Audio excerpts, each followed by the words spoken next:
out to tell you where they are. There's a bathroom to the right and the left of the Madison Avenue entrance. Also, if you go through these doors, where Dave Rowell, the blue shirt, is standing, there's an elevator to take you to B floor for bathrooms. And that's where you get out, take a right, and the bathrooms are right in that, right by the elevator. I'm also about Jim Kane, who is a long-tenured director of the Ecumenical Affairs for the Diocese of Albany. We will follow, the presentation will be followed by an opportunity for questions, and myself and Don Smith will come around with the microphones so that you can ask kosher questions. Immediately following this evening's program, there will be a reception through either one of those sets of doors into the parish hall. The program is going to be videotaped by Michael Joyce and will be available on the St. Vincent de Paul YouTube channel once it is ready he usually does a little bit of editing. And then I now hand this over to Otter.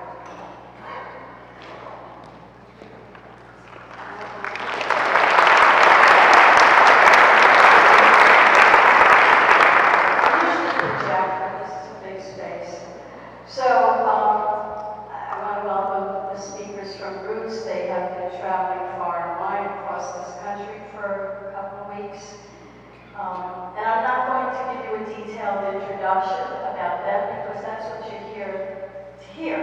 They're going to tell you about their personal journeys and the work that they're doing together. And I see that work on behalf of the children that we share. The children that are living in Israel and in Palestine that we want to grow up in peace. The children that so many of you know children who are living there. And around the world where there is war. And what we want is for people to take the time to listen, take in the story of the other. Two truths in one heart is what they've titled this presentation. And if we could learn to hold multiple truths in our heart, then I think there one day will be peace. So I want to introduce Rabbi Hanan Schlesinger and Noor A'wad.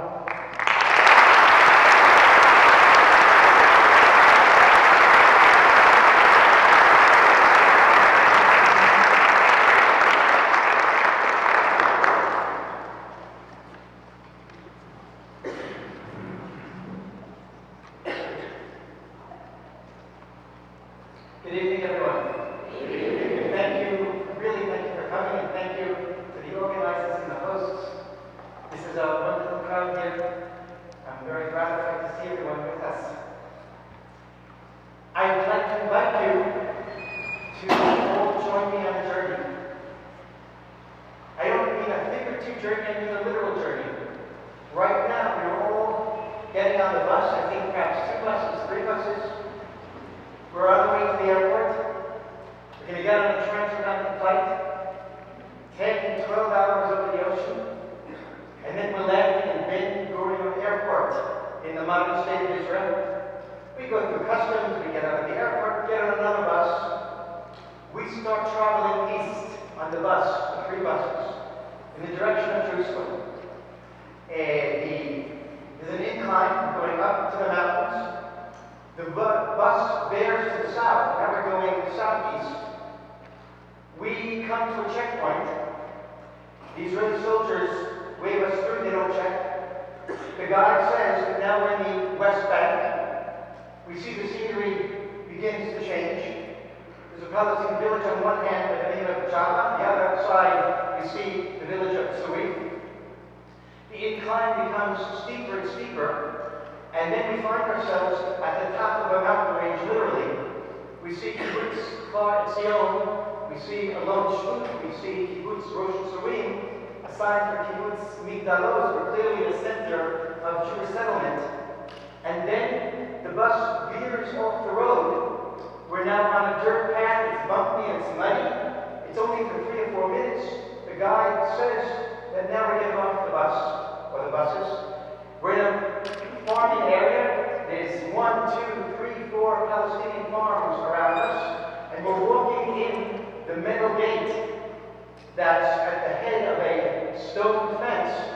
Palestinian farmstead. We see some animals inside that we would expect, an orchard, trees, but we also see a Jewish Beit Midrash in this Palestinian farmstead, a house of study. We see a classroom, we see bathrooms, we see an office. Doesn't make any sense. They sit us down in the classroom, and now I'd like to tell you where you are. In order to do that, we need some background. We said that we're in the West Bank. Well, in the West Bank, Palestinian Arabs and Israeli Jews live very, very close to each other, but also very, very far apart. Close to each other, I mean geographically far apart, I mean in every other sense of the word. They speak different languages, the Jews and the Palestinians. You knew that. Different religions, different cultures, you knew that. Did you know that they have different health systems? The doctor, the dentist, hospitals in the West Bank, Jews here and Palestinians here, completely separate. The educational systems, whether it's preschool, elementary school, middle school, high school, up to university, in the West Bank, completely separate. The transportation system, that means buses and taxis, completely separate. Now, it is true that the Israeli Jews and the Palestinian Arabs drive on the same roads sometimes, but even then they have different colored license plates, so you know who the other is. There's also economic systems that are completely separate, where people shop, where they work, the products that people buy and bring into their homes, whether it's washing liquid or whether it's breakfast cereal, completely different. And of course, the two sides live under different legal systems. The Israeli Jews, like me, are citizens of the state of Israel. We have full voting rights, political, civil rights, and the Palestinians that live down the street are citizens of no country, with no voting rights, no civil rights, no political rights. And here these two groups, these two entities are living right next to each other. Now, you know the answer to my question. I'll ask it rhetorically. What does such a situation lead to? It leads to ignorance of the other, and it leads to stereotypes and bigotry and racism, and it leads to lots of resentment and fear and hate. And I just want to make it clear that fear kills. People are killed, and people kill because they are afraid of being killed. So fear kills. Now this is all very bad news, but it's even worse. There's no common ground. I do not mean that as a metaphor, I mean ground. The ground is Jews here and Palestinians here.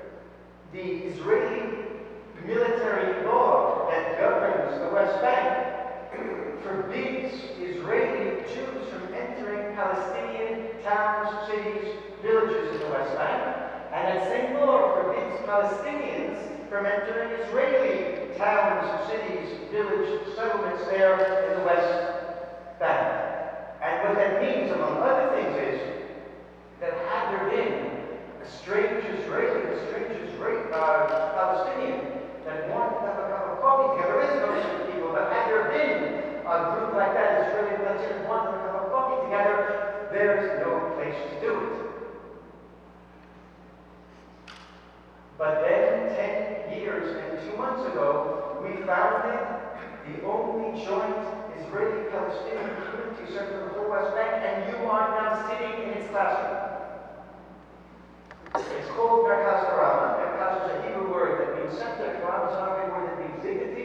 The Dignity Center is the only shared space in the whole West Bank, and like I said, it's a community center. It brings together local Israelis and local Palestinians, neighbors who fear and hate and are resentful of each other. Come to the activities that you would expect to find in a community center. That means activities like singing and arts and crafts for little kids. It means photography workshops, music workshops. It means trauma therapy. It means a little bit of sports.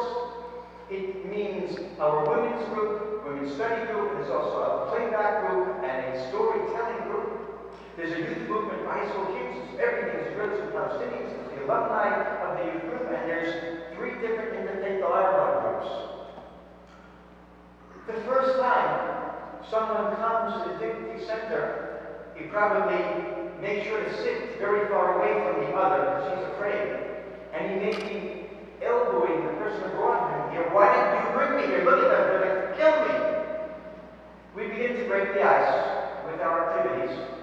It doesn't take that long, 1 session, 2 sessions, 3 sessions, to begin to discover that the other side are not the demons that I thought they were.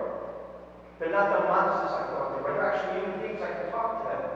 And I have to tell you, many of us, I'm talking about myself as well, in the past, are surprised that they are human. And then we're back to the surprise, but we're still surprised.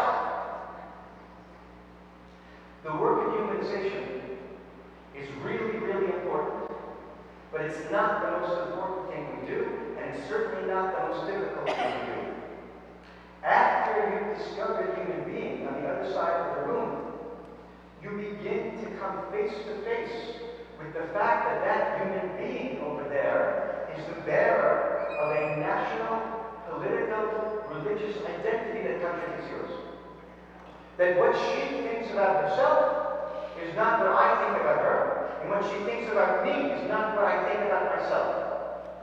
And it's really difficult to hear the other side's self-understanding, and it's even harder to begin to accept and realize that the other side may actually have some legitimacy in who they say they are.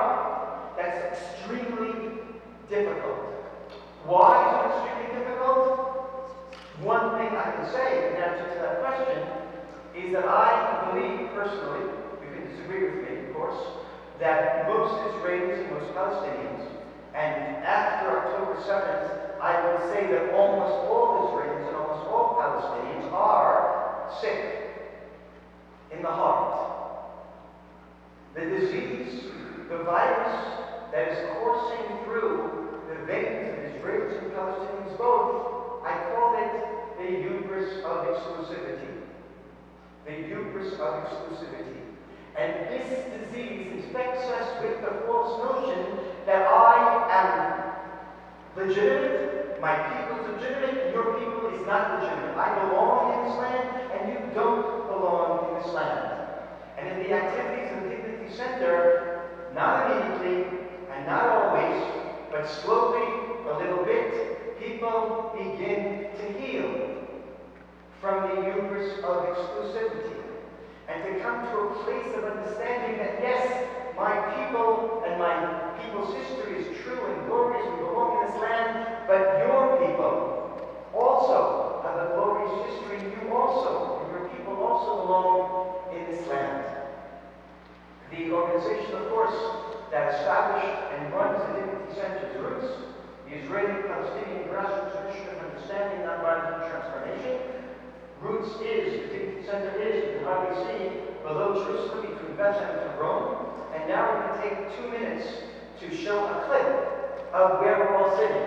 A clip of the Dignity Center, a clip of the activities of Roots from the very, very beginning, 10 years ago and 9 years ago. And you'll see there that our Palestinian founder, Roots Noor A'wad, with the sheep, and speaking about the conflict. This is a trailer from an Israeli movie, that documentary that appeared on Israeli television about the first 2 years of Roots. Let's have a clip.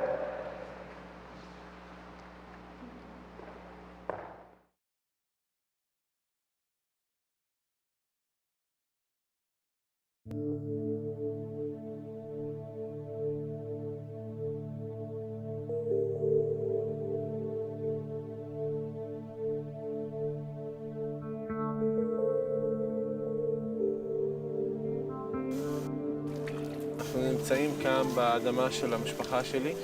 כשבאתי לכאן והחלטתי להקים מרכז פלסטיני שלי אלימות. אני מצפה שיתקפו אותי גם בחברה שלי וגם באוכלוסייה של המתנחלים. אבל אני יודע, כל עוד שאנחנו לא מדברים עם הימין, השמאל לא יעשה שלום. The first time I had heard someone talk about being in Israeli jail, someone talking about suffering under occupation. וזה שאני מכבד אותך, זה הכבוד שאני מכבד את עצמי כשאני מסתכל על עצמי בראי. We believe that religion has to be part of the solution. Allahu Akbar. Adonai hu Elohim. יהודים ניצודים בארץ ישראל כמו חיות, ממש. פשוט צדים אותם. צדים אותם. רואים רכב, איפה הם? איפה השותף? איפה האח? אתה יושב על הכלכלה שלי, אתה יושב על הבית שלי, אתה יושב על הלב שלי, אבל לא כשותף.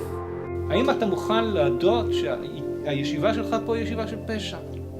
וממילא תגיד לי מבחינה פוליטית. The Jewish people, that we own this land? We don't own this land. We belong to this land.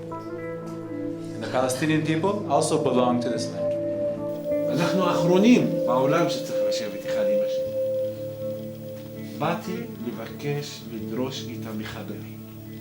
מפני שאת ואני סבלנו שלא חיפשנו את זה לפני.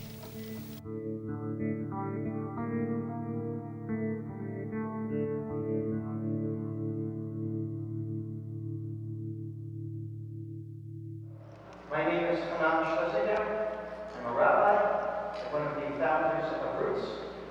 And at the outset, I'm going to say about myself three things: Jew, Zionist, settler. When I say I'm a Jew, I'm not talking about religion. I'm a religious Jew, but before I'm religious, I'm a Jew.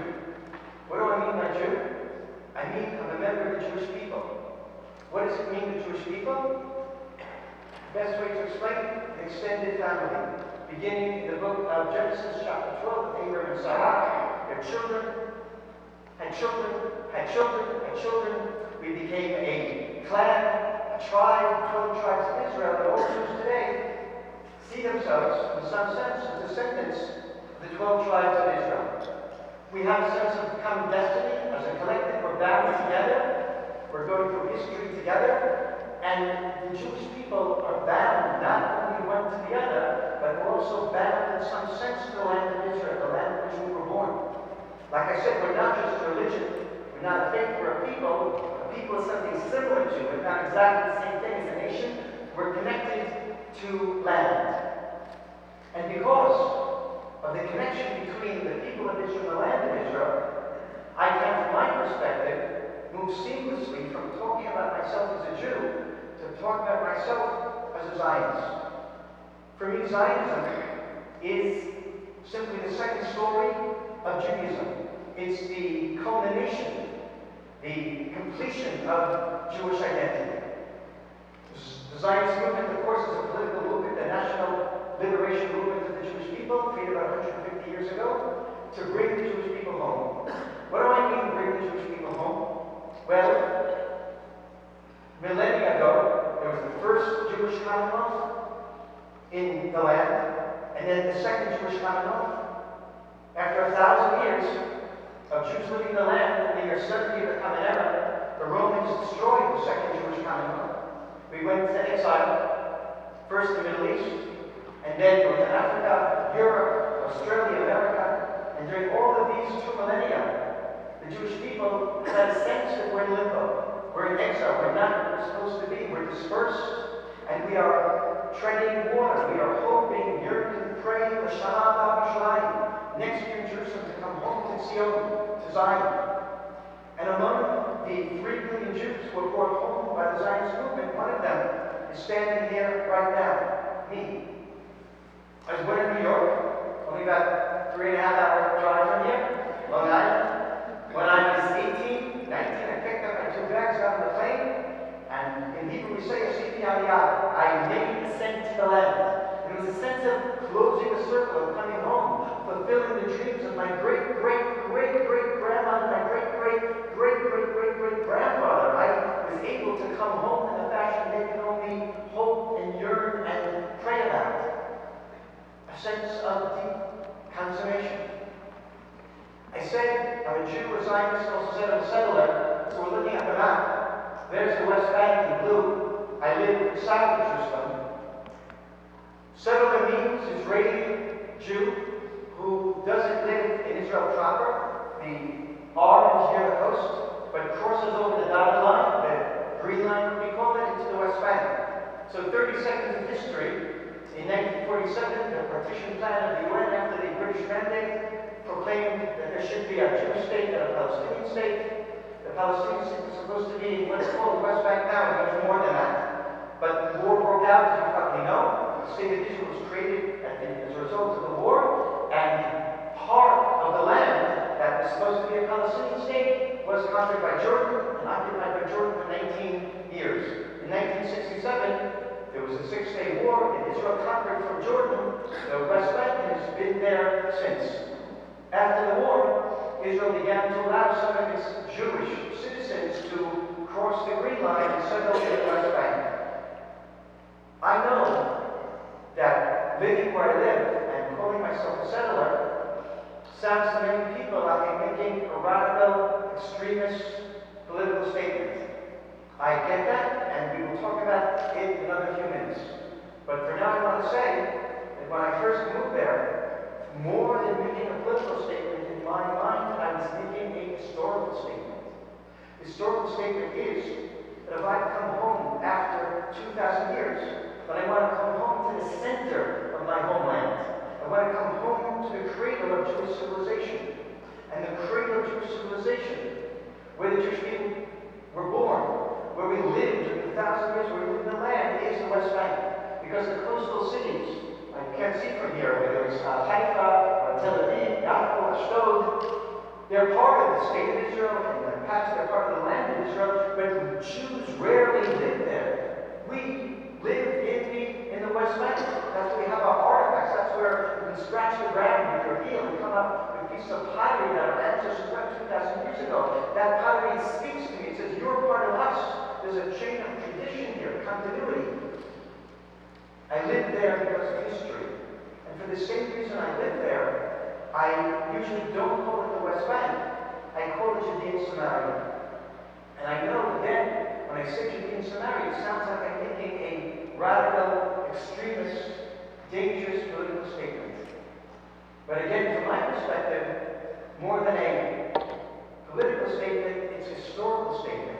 I call it the Judea and Samaria because that's what the Jewish people have called it for 2,500 years. The Jewish kingdom north of Jerusalem was Samaria, and the Jewish kingdom south of Jerusalem was Judea. So I call it what I call it for the same reason I live there, because of the chain of historical continuity, the sense of coming home, of writing the next page of Jewish history, picking up where we left off 2,000 years ago. 10 years and approximately 3 months ago, I began to realize that in a certain sense, I don't really know what I'm talking about. And I don't mean that everything I just said was a lie, but I do mean that everything I just said was a half-truth. 3 years of living in Judea and Samaria, until 10 years and 2 months ago, I had never met a Palestinian, even though they are the vast majority of the population over there. I lived in my Jewish bubble. I was ensconced in the Jewish story. And the Palestinians, for me, were transparent. They were like the gray drab scenery that passes the back of the movie, my movie. They're not part of the plot, you can safely ignore them. Another way of saying that, I was blind. Like all of my neighbors, Jewish neighbors then and today, are blind. I began to meet Palestinian neighbors and to see that in addition to my Jewish story, there's another story in the land. There's another truth in the land. And today I believe that if you mistake half of the truth for the whole truth, you're very close to falsehood. And it's not a place that I want to be any longer. So how did this happen? I'm driving my car in Judea 10 years and 2-3 months ago. I had with me in the car 2 evangelical pastors from the U.S., friends of mine. And they believe, of course, in the same Bible that we Jews believe in. They know the prophecies of Isaiah, Jeremiah, Ezekiel, who prophesied a long time will be sent into exile, will be scattered from the land, but eventually they will return.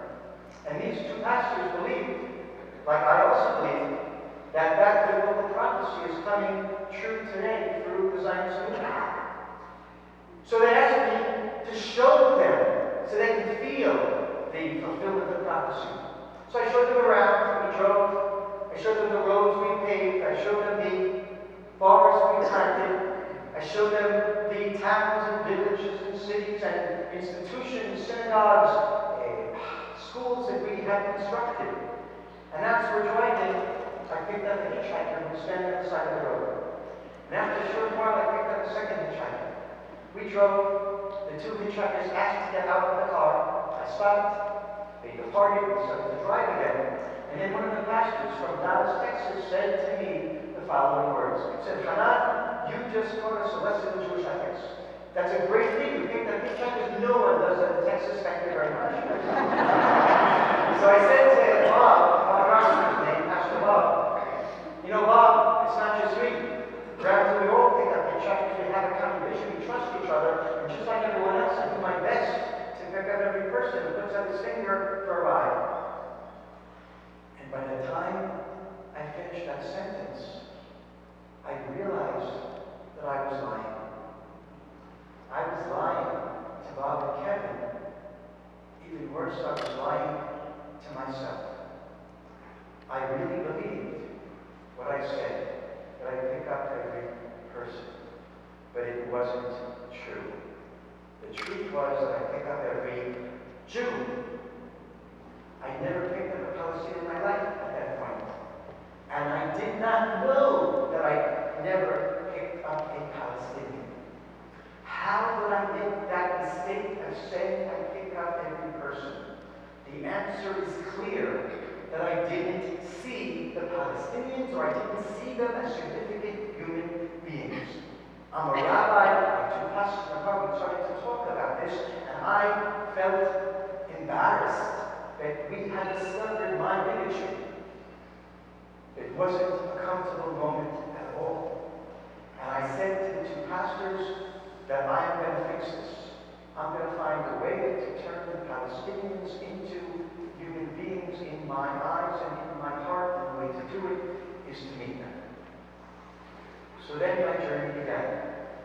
And one of the major way stations in my journey was the last Wednesday of January 2014. It's afternoon time.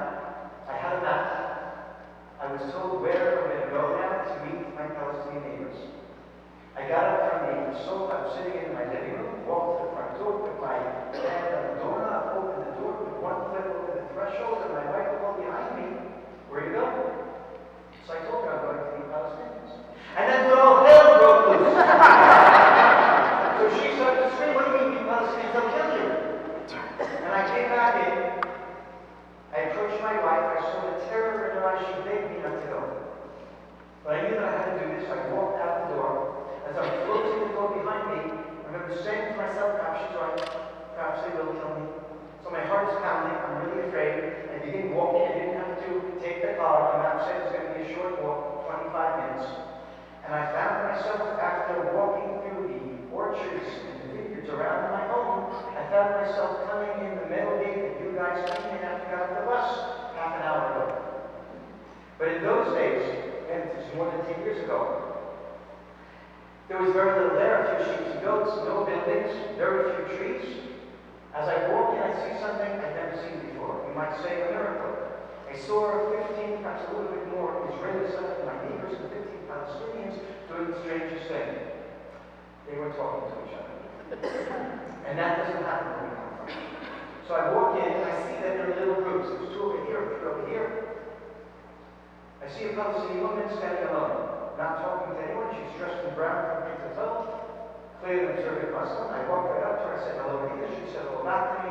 Talked about a minute. Then I said to her, "I can't believe that I'm talking to you."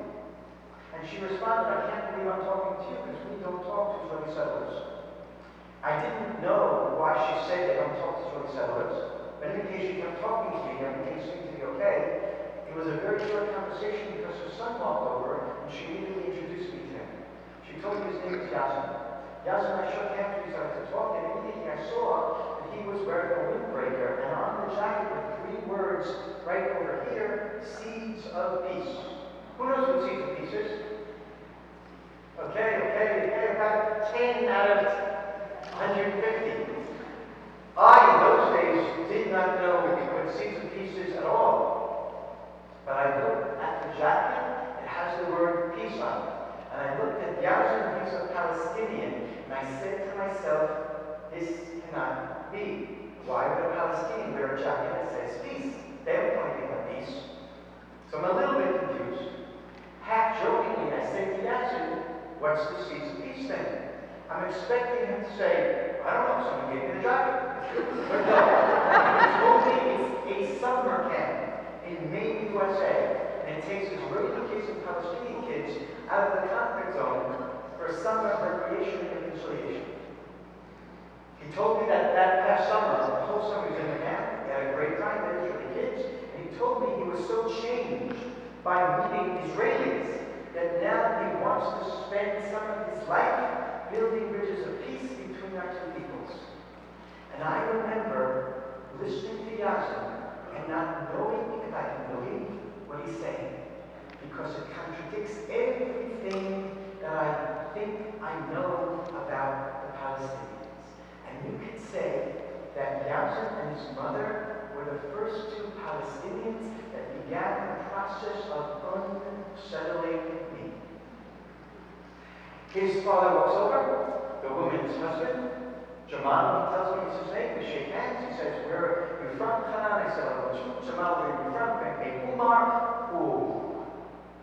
Beit Umar? I had had a heart attack when he told me he's from Beit Umar. Because I know Beit Umar.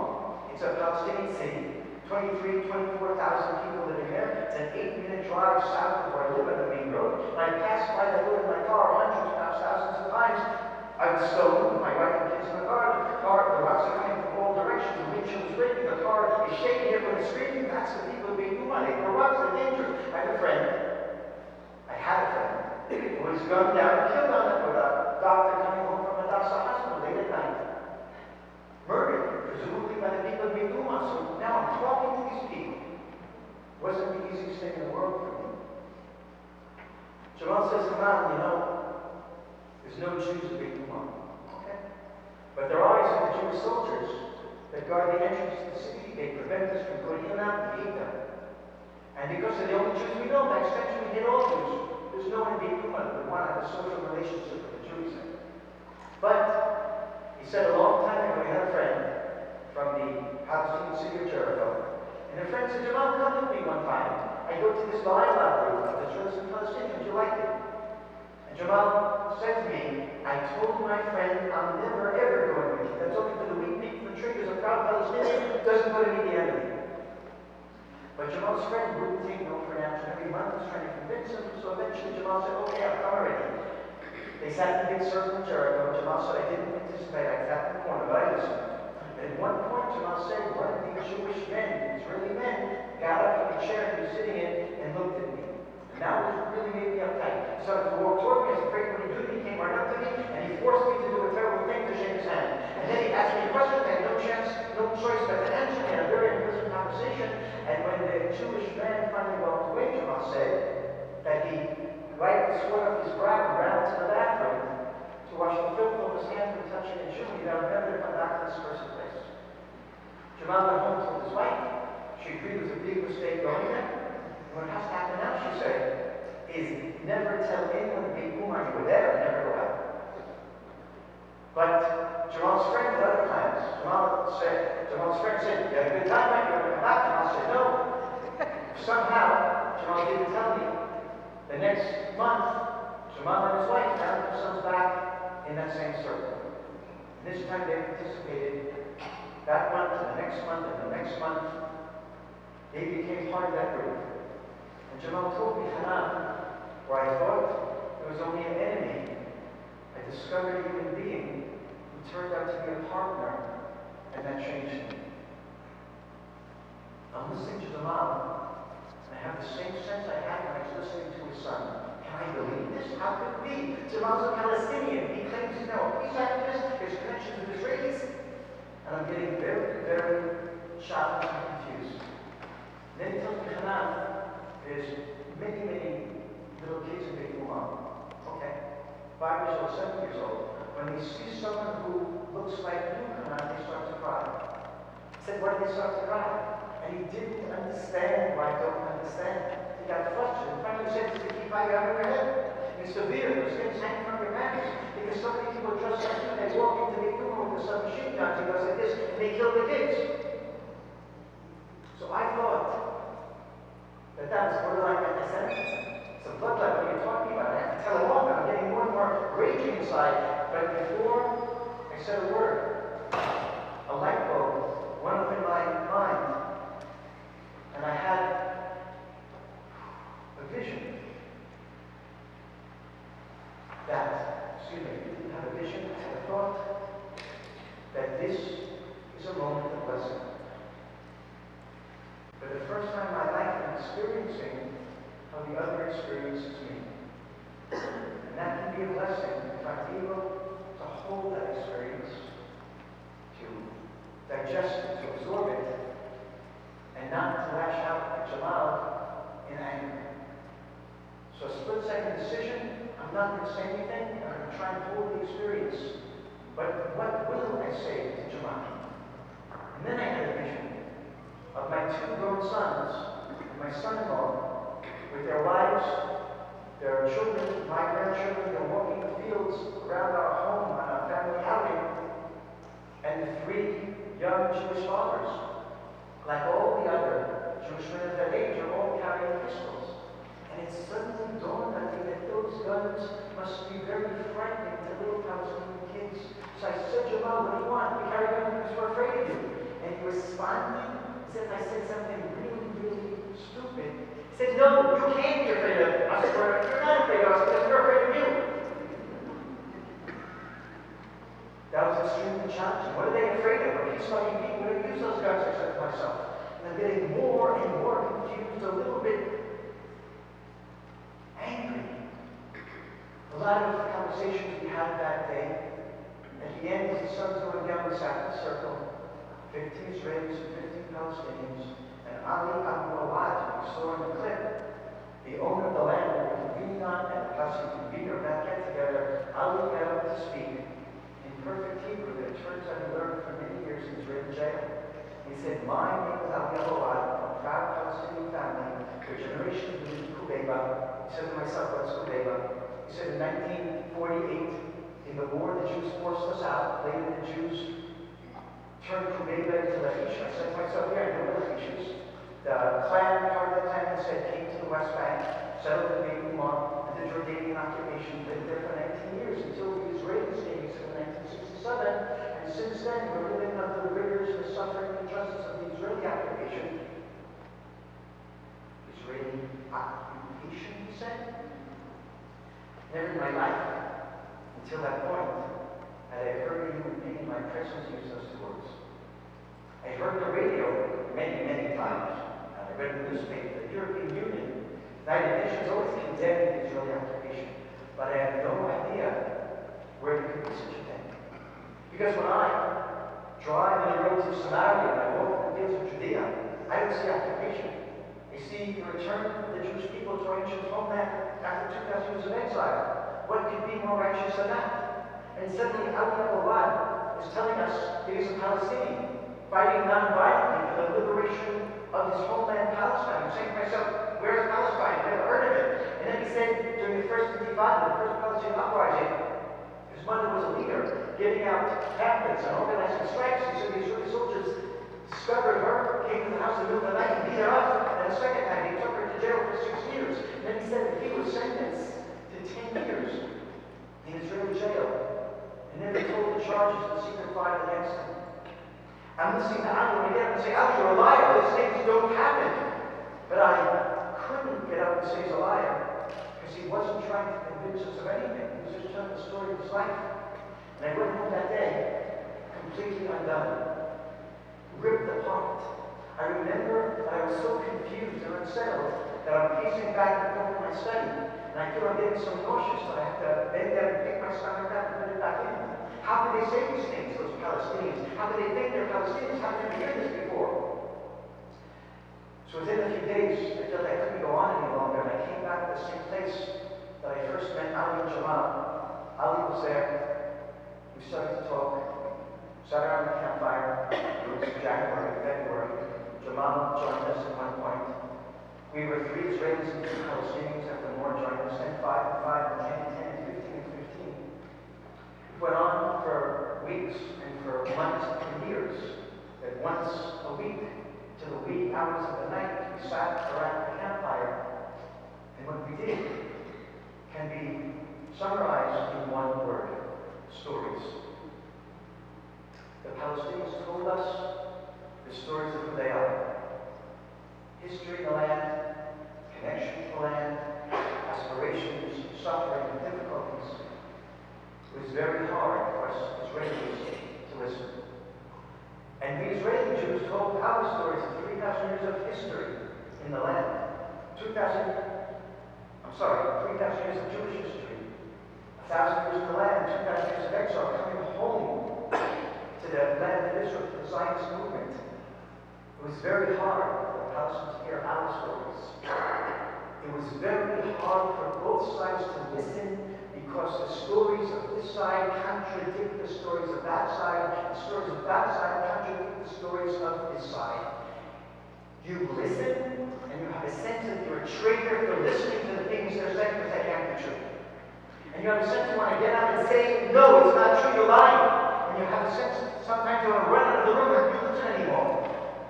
But we didn't run out of the room, and we mostly didn't yell and scream at each other. We listened to the hurt, and we listened some more. And I want to tell you, by and large, we did not engage in dialogue. It's not about one side talking and the other side responding. It's not about arguing. It's not about picking holes in their argument. It's about listening to the hurts and then going home and stewing over it.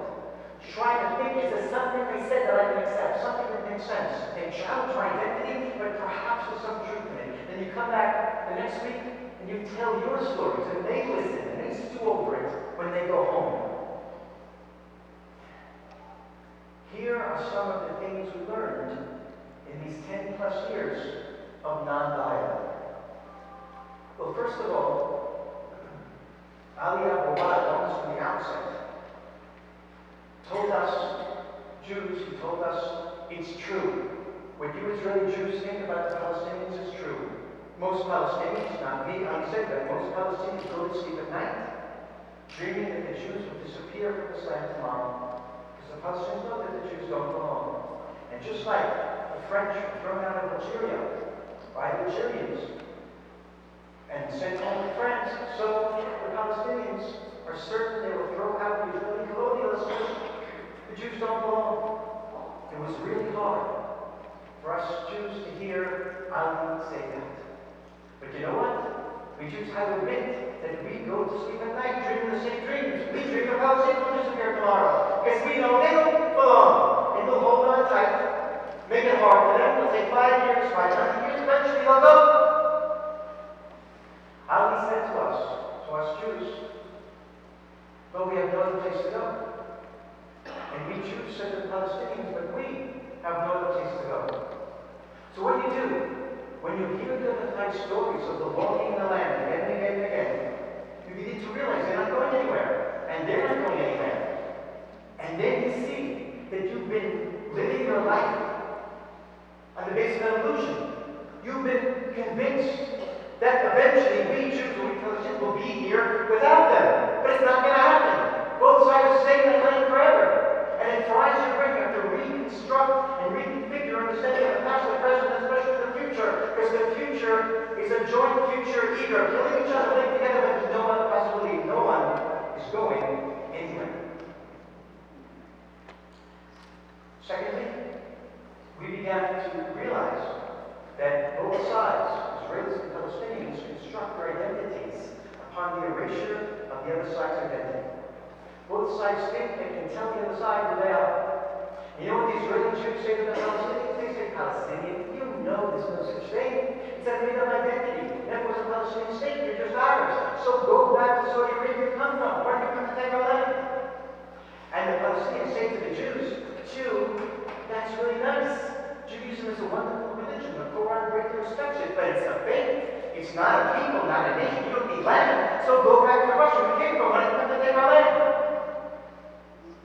But after you listen to the other side's stories again and again and again, different people telling about the same history, the same belonging line, you realize that you know nothing about who they are. You have to listen while they tell who they are, and then they may listen when you tell who you are. Here are three conclusions we came to. One, there is such a thing as the Palestinian people. Corollary of number one, there is such a thing as the Jewish people. Number two, there is such a thing as the land of Palestine. Corollary of number two, there is such a thing as the land of Israel. Number three, the Palestinian people are deeply and intrinsically connected to the land of Palestine. Corollary of three, the Jewish people are deeply connected to the land of Israel. And now, the most excruciatingly difficult conclusion of all. The boundaries of historical Palestine and the boundaries of historical Israel are the exact same boundaries. From the river to the sea, Palestine will be free. And from the sea to the river, Israel will be free. The same Holy Land, from the Jordan River to the Mediterranean Sea, gave birth to two siblings, to two peoples, the Jews and the Palestinians. They both belong in that land. And it's very hard for Israeli Jews and Palestinians to admit the simple truth of what I just said, because it contradicts everything that we know to be true. Noor A'wad says it very succinctly. We have to find a way to fit two truths into one heart. Two truths into one heart is the only way to fit two peoples into one land. And I'm going to say the same thing that Ali says in different language. Here we go. You don't have to be wrong for me to be right. Jews and Palestinians over there. And by the way, here in America, Republicans and Democrats, and liberals and conservatives, and Jews and Christians and Muslims, and men and women, and blacks and whites are the same way. They're always trying to prove that you're wrong so I can be right. But you don't have to spend all your energy proving the other side is wrong, because you don't have to be wrong for me to be right. I can be right and you can be right. It's not a zero-sum game. I don't have to be who I am at the expense of you being who you are. You can be who you are and I can be who you are. There really are two and sometimes three and four and five truths that are all true at the same time. So this is not about being less than who you are, but it's about expanding your identity and being who you are, and also including recognition and even empathy and love for the other side, for who they are. With 3 points. Number one, the work of roots is exclusively in the West Bank, not in Israel proper, not in the Arch area. There, in Israel proper, there's over 140 little people-to-peace organizations that do something similar to what we do in Roots. In Roots, we do it exclusively in the West Bank. Why? Because the West Bank is the heart of the problem, therefore it has to be the heart of the solution. What I mean the heart of the problem, not just that the land that's being argued over, much more than that. Because there in the West Bank live the people of the Jewish side who look like me, and they're mostly religious, conservative, deeply entrenched in their understanding that we belong and the Palestinians don't belong. They're part of the problem, therefore we have to make the part of the solution. Most peace organizations say we don't talk to the settlers, they say we're enemies of peace. Root says we talk to the settlers because they're enemies of peace. You have to bring them to the conversation, otherwise they'll blow up a future peace settlement. So our work is in the West Bank. Like I said, we have our Dignity Center, South of Jerusalem, North of Jerusalem. We have another local association, Israelis and Palestinians in the Jordan Valley. We have another group. We have scattered activists throughout the West Bank. That's where our work is concentrated. Point number 2, religion. Religion is part of the problem. That means Judaism is part of the problem. That means Islam is part of the problem. Most of these organizations in the past 40 years have said religion is part of the problem. Therefore, we can't bring religious people into the dialogue. They're the problem. Root says if they're the problem, they must be part of the solution. We have to create spaces that are conducive to religious Muslims and religious Jews so that they will talk. That's what we do in Roots. That's the focus of our work, interfaith dialogue. Interfaith dialogue does not mean discussing the text that we all have in common. It doesn't mean discussing the nice stuff like love your neighbor as yourself. It doesn't help. We discuss the difficult text. The Jewish text that are fueling this conflict, the Islamic text that are fueling this conflict, we put them on the table in a process of creative repentance, which means I can take responsibility for the bad stuff in my religion. I can take responsibility for the bad stuff in your religion. We have to find the interpretations and the applications that will allow us to live together. Third and last point, settlements. You heard me say many times that Roots recognizes that Palestinians belonging to the whole land from the river to the sea, and that Roots also recognizes the Jewish belonging to the whole land from the river to the sea. And that means that both Palestinians and Israeli Jews should have the right to live any place they want in the land, including that Jews should have the right to live in the West Bank, Judea and Samaria, but not at the expense of the Palestinian people. And I am able to stand here and admit to you that the settlement movement that I am part of has exercised the Jewish connection to the land, has settled Judea and Samaria at the expense of the Palestinian people. My people have taken the land and taken the resources and taken freedom for themselves and left the Palestinians with very little. And that is wrong. That has to change. Part of the work is Roots, is preparing the human recognition to bring about the change. And another word for what I just said in the last minute, of course, is occupation. My people, the Jewish people, the Israeli government, we are occupying the Palestinian people, and we have stolen from them their dignity. And that has to end. And again, the work of Roots is doing that by establishing the recognition of each side and the other side's identity, humanity, belonging to that land, in order to allow a future political settlement that will grant dignity, equality, freedom, human rights, and security to both peoples in that little sliver of land that we both call home.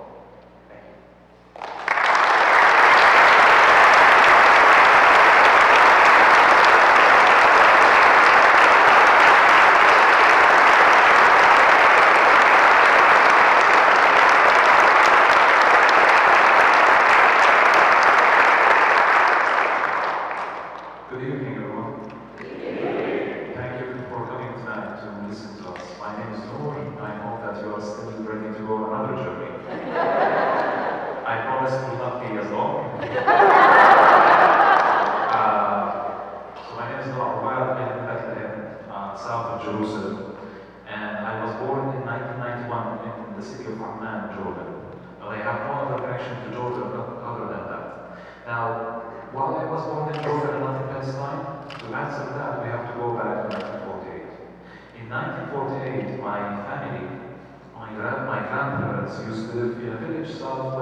So that's why my family, my grandparents left their homes, their village, and they moved to a refugee camp that the United Nations have just established outside of Bethlehem.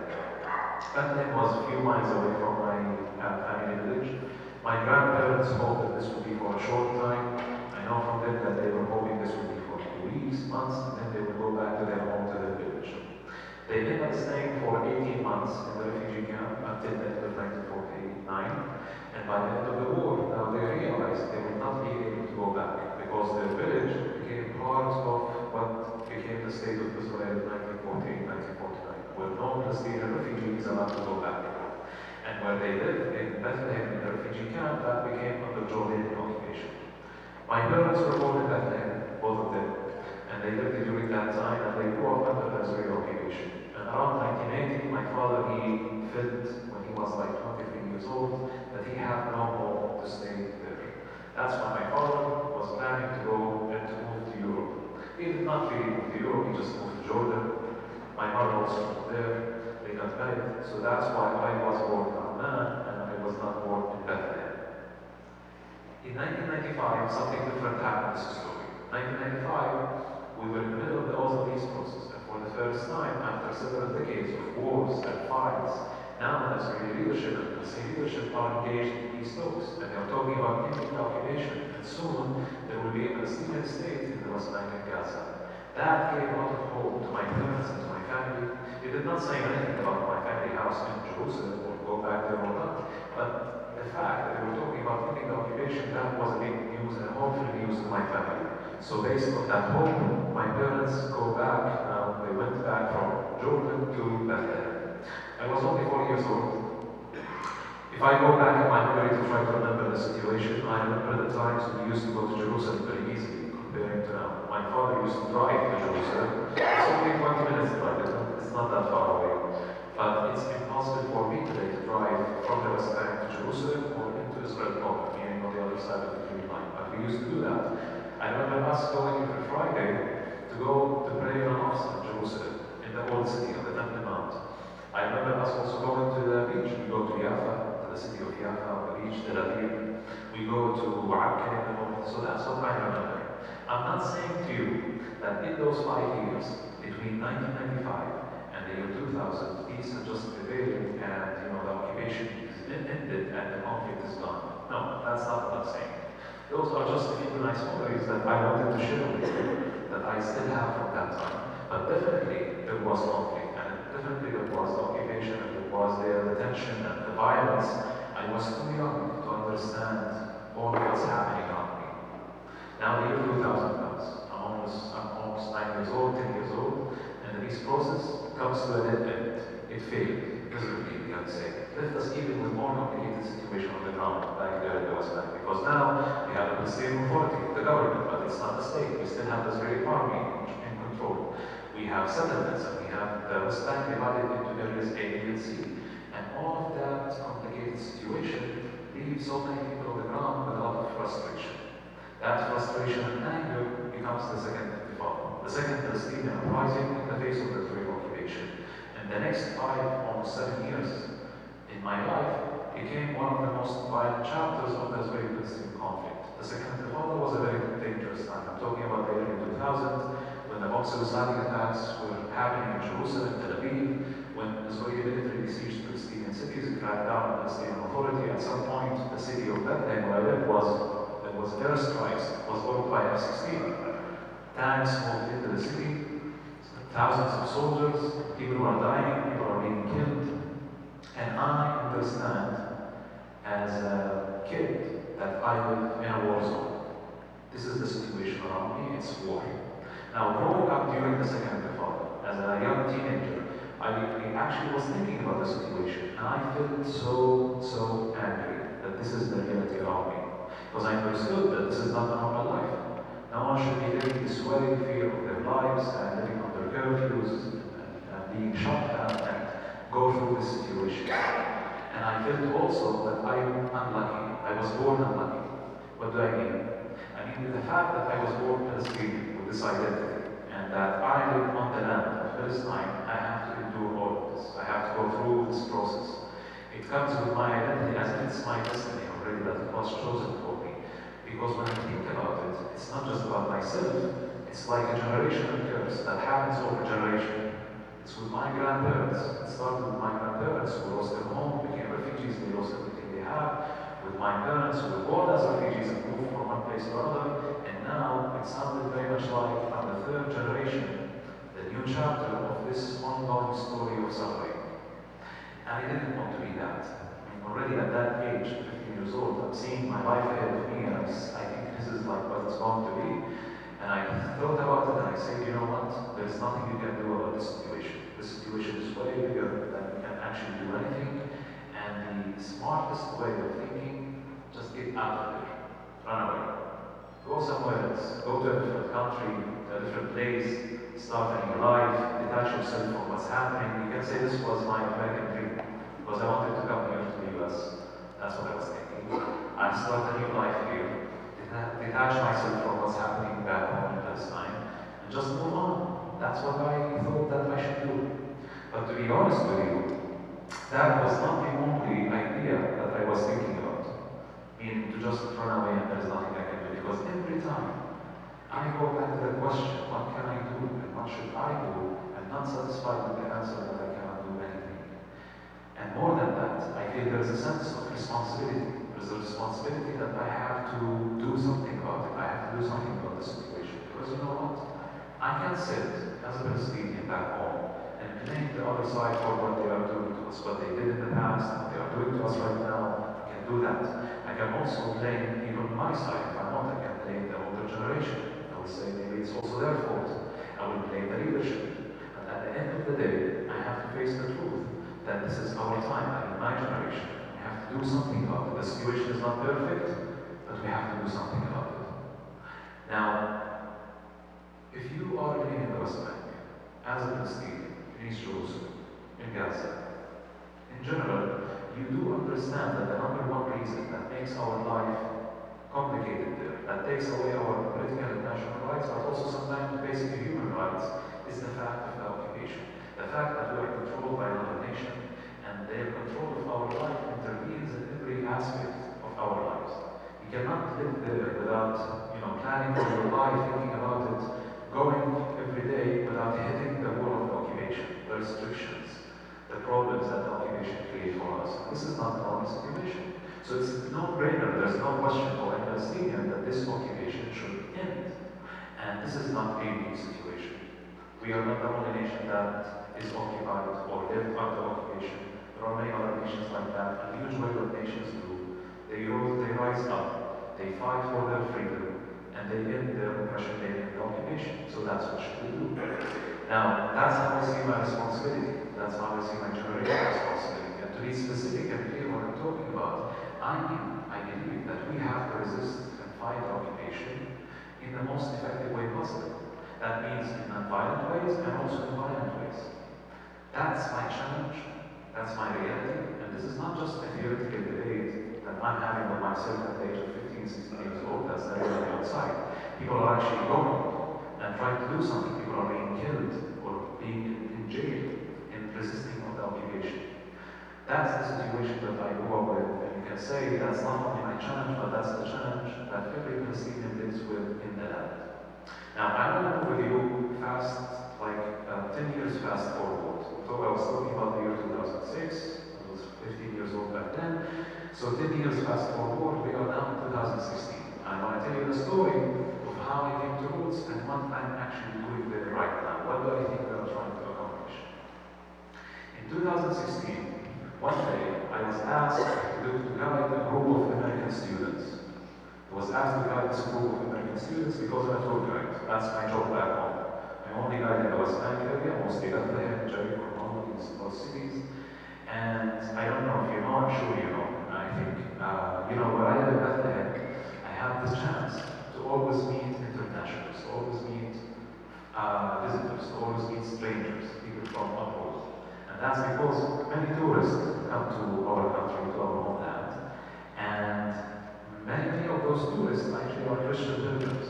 They come to pilgrimage, go to the Holy Land, they go to Jerusalem, and then right after Jerusalem, they come to Bethlehem, right?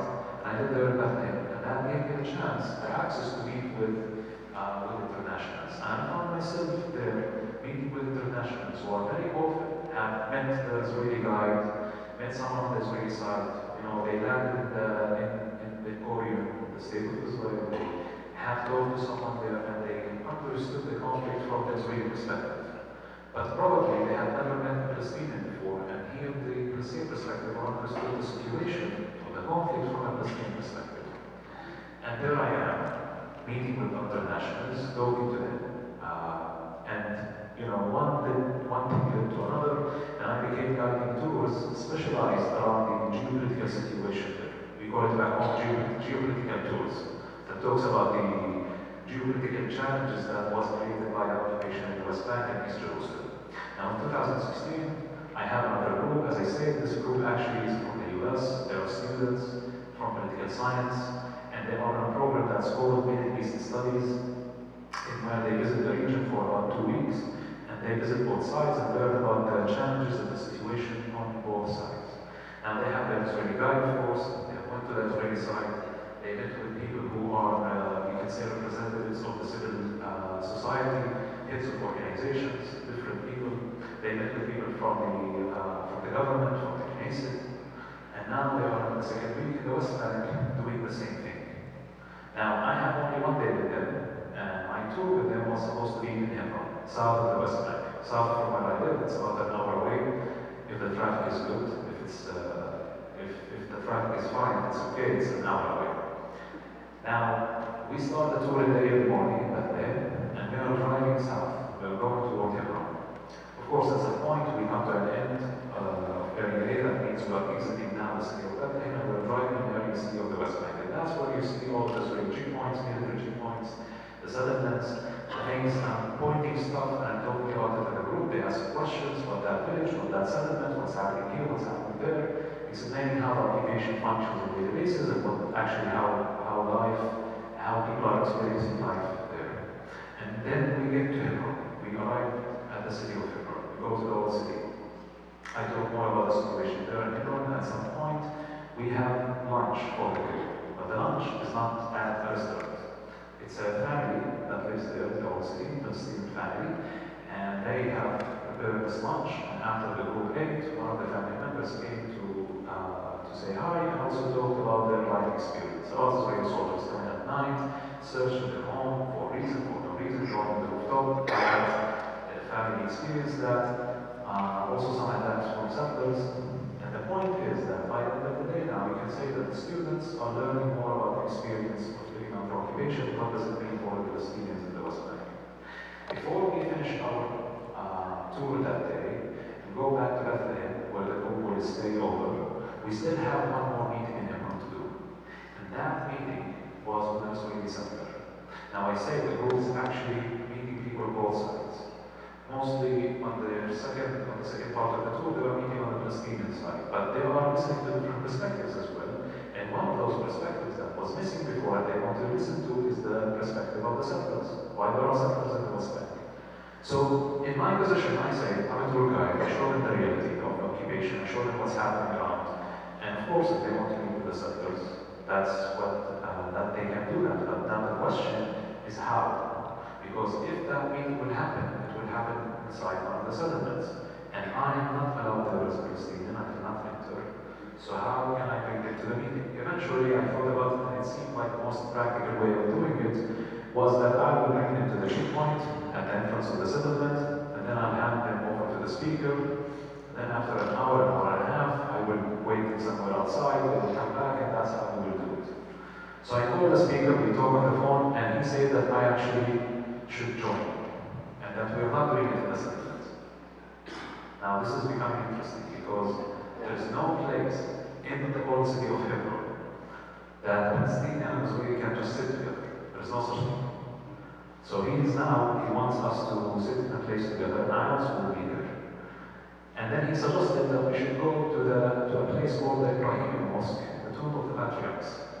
It's where Abraham and Sarah, their children, are buried. It's a very holy place in the old city of Hebron, and it's also under the control of the Israeli army. But that place today is divided into two sections. There's the Israeli Jewish sections, where only Israelis are allowed, and there's the Palestinian Muslim section, where only Palestinians are allowed. There's a checkpoint in the middle, and so I also can't go to the Jewish side where he wanted us to go, because there is a checkpoint. So then eventually he actually suggested, I'm telling you the story with details, he suggested that he knows the soldiers or some of the soldiers down at the checkpoint, and he said, listen, I'll walk in front of the group. You can actually walk in the middle, because I had something like 40 students with me. He said the soldiers will not see you, and that's how we will do it. So I trusted him, and we did it this way, and it worked. The soldiers did not see me, we saw him. He was like waving his hand to the soldiers, and then we passed the checkpoint. And we are now on the other side. This was my first time, and the only time in the Masjid al-Ibrahimi on the Jewish side. The only time, and the first time. Now we are sitting, and he's talking to us. And he did very much like what me and Rabbi Hanan are doing tonight. He began telling us his story, his life journey, and sharing this perspective of Israeli settlers. Now, he began by telling us that he actually was born here in the US. And he grew up as an American Jewish citizen. And he made sure to tell us actually that he had a very good life here. And that he did not live his life because it became difficult for him in any level, in any direction. But he left and moved all the way across the Atlantic, thousands of miles away, and lived on that land because that's how he's fulfilling his Jewish identity. And I'm sitting there as the only Palestinian with the American students, and I can understand immediately, of course, he's talking about the situation, about his identity from a Zionist perspective. The Jews should come back to the land, should live on the land, that's how he's viewing it. But in my mind, and I'm sitting there looking at this person, he's American. It doesn't matter, or at that point, I wasn't thinking about his faith, whether he's Jewish, or Christian, or Muslim, he's an American person. And he really left his country and moved thousands of miles away there because he believed that my land, my country is his land, and he should live there. Now I'm continuing to listen. And he said two more things. Those two things are beliefs that he built his story, his narrative on. The first thing he said, there is no occupation. There is no such thing. Because the return of the Jewish people to our ancestral homeland cannot be considered in any way illegal. And I was like, what? In my mind, and this is the first time ever in my life that I hear someone denying the occupation. I thought this is the only thing we agree on. What do you mean there's no occupation? And I could not really listen to the sentences that he said after because all of what I was in my mind is the voice that's getting louder, like the volume is going up.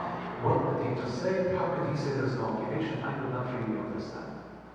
This is not about your perspective or my perspective. These are legal facts. The legal fact is that we live under Israel's sovereignty. I'm not an Israeli citizen, and I can't be, even if I want, I cannot become an Israeli citizen.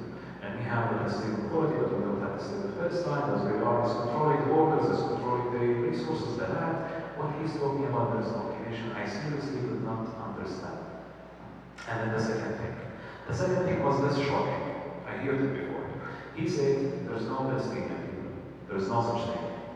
There's only Arabs. And the Arabs have 22 countries. Jordan, Libya, Egypt, Tunisia. And so if the Arabs have 22 countries, why do they need another one? And we have the only Jewish country there. And I'm not familiar with this because in my learning as Palestinian, understanding how the other side understands us, of course they denied us from the beginning of this conflict. I was always told, and I always listened, and I always heard that the Zionist pioneers, the Zionist movement, in the beginning of it, was saying a land without people for a people without land. A land without people for a people without land. The Jews are in exile, the land is empty, we should go back there. And so the sense of denial, that they deny us and they deny our existence, that's something I have learned before. But I'm not listening to this settler. Now he actually confused the group. The group is confused. Because if there is no occupation, if there is no Palestinian movement, why there is a conflict? And he explained in his way how he sees the conflict, and then the group asked some more questions, there was more answers, and then at some point we stopped. He said something that was happening at the time, I thought it was really inaccurate, and then I projected, and then we ended up arguing, and then I took the group, and we left Hebron on our way back to Bethlehem. Now on the way back, I was thinking about this encounter with the Israeli settler of Hebron, and it just struck me at that point that he was the first Israeli that I ever talked to in my life. The first one. Someone could ask how. You never met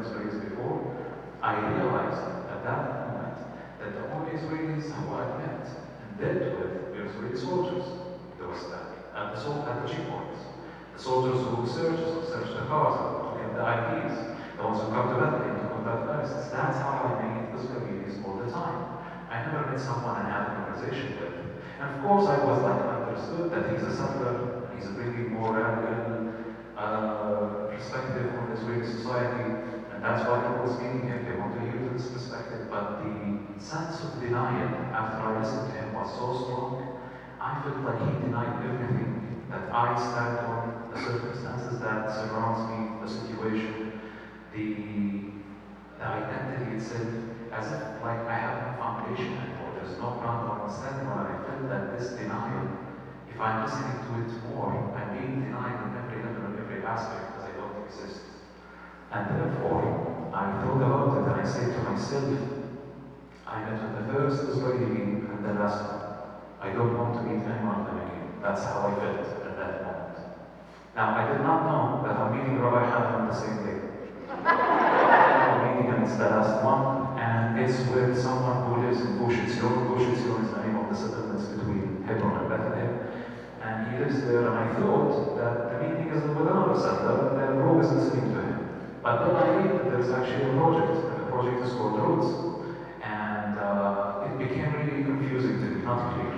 So I take my phone out, I call Saeed, one of the co-workers with me, and I ask him, Saeed, just explain to me, it doesn't make sense. What is this Roots? What's happening in that project? Like, there are Israeli settlers, I get that. What's happening? And then he said, there are Israelis and Palestinians. And then I asked, yes, what they are doing. And he said, they are talking about peace. That sounded like the most ridiculous, the most dangerous, and the most suspicious thing that I can hear in my reality, in my context. What do you mean? Those settlers, those Israeli settlers, there are Palestinians who would be my neighbors, people I know, sitting with them and talking about peace, that did not sound positive to me in any direction. And now I wanted to go there, not because I'm excited to meet the Israelis in the initiative or in the place, but because I wanted to meet those Palestinians and to find out what they are doing and to take them off. I bring my group there. We come to this Palestinian land in the sea, close to the main junction, and we are received by a Rabbi Hanan. He's sitting there, and Noor A'wad, the co-founder of Roots that you saw in the video, wasn't there that day. So the only person who was there was Rabbi Hanan. And then Rabbi Hanan received us. He began to tell us about the project and about his story. And very much like what he did tonight, he talked to us about his story.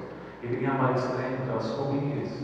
He talked about himself as a Jewish person, as a Zionist, as a settler, and he elaborated on that as he did tonight. And I cannot deny that the beginning for me to sit there and listen to him talking about these things, talking about the Jewish history, and the connection, and 2,000 years of exile, and coming back to the land and fulfilling the Jewish identity was very hard for me to listen. Because that's not talking about the reality that we are living, that's not talking about what I'm experiencing. And then at some point, I felt like I should just take a break from this. To stand up and leave the group with Rabbi Hanan, he's talking to them. You know, to come to Roots, we have a bus with us, and there's a bus driver. And the bus driver, in the meantime, is sitting outside the road. So I thought I should just go and sit with the bus driver outside to just take a break from this. But I did not. I didn't get up and leave, even though it was really difficult to sit and listen for a number of reasons. But the most important reason, I felt that maybe Rabbi Hanan will say something about the truth, about the reality, about what's happening. That's what I was telling myself. And then I continued to listen. And then Rabbi Hanan tells about the stories of him realizing that there's other people in that land. And the land has another name. And other people are living under different circumstances. And there is occupation, and there is all these things. And by the time he finished his presentation, and after the group asked the questions and we got answered, the group is confused. Again.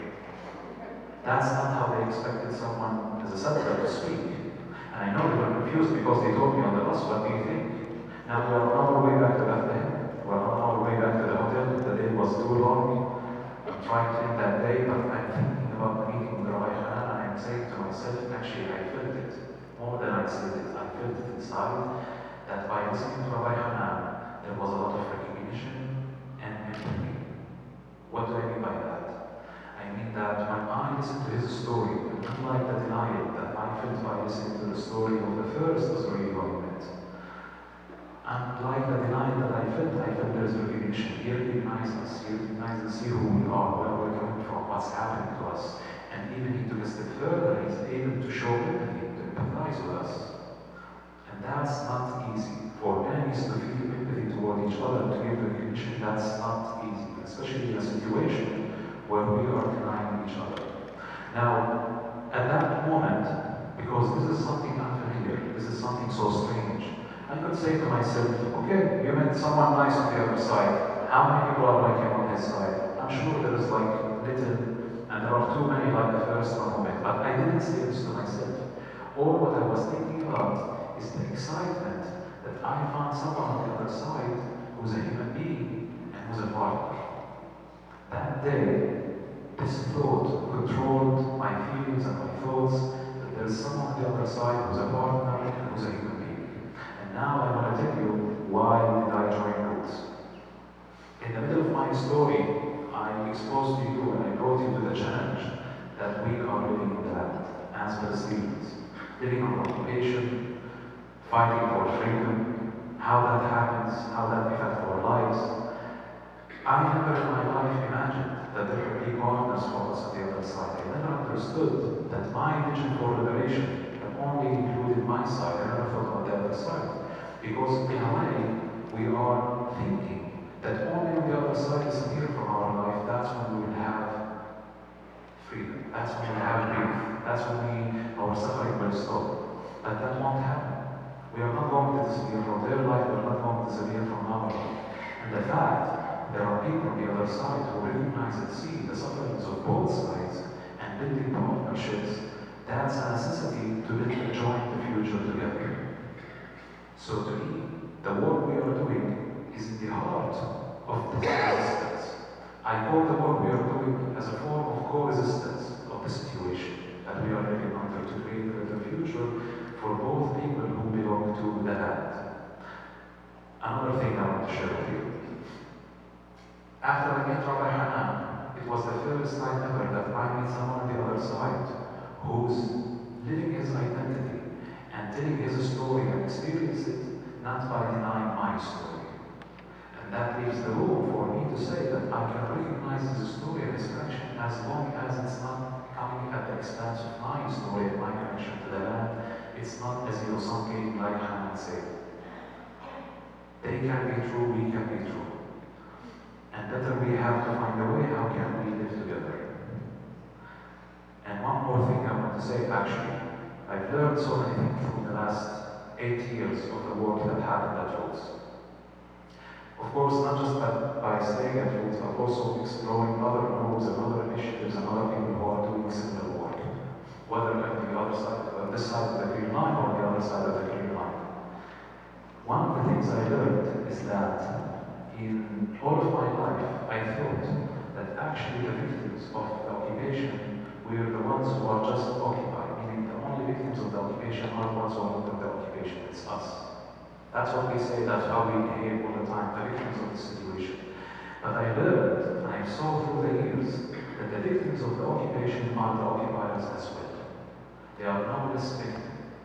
Both societies today are not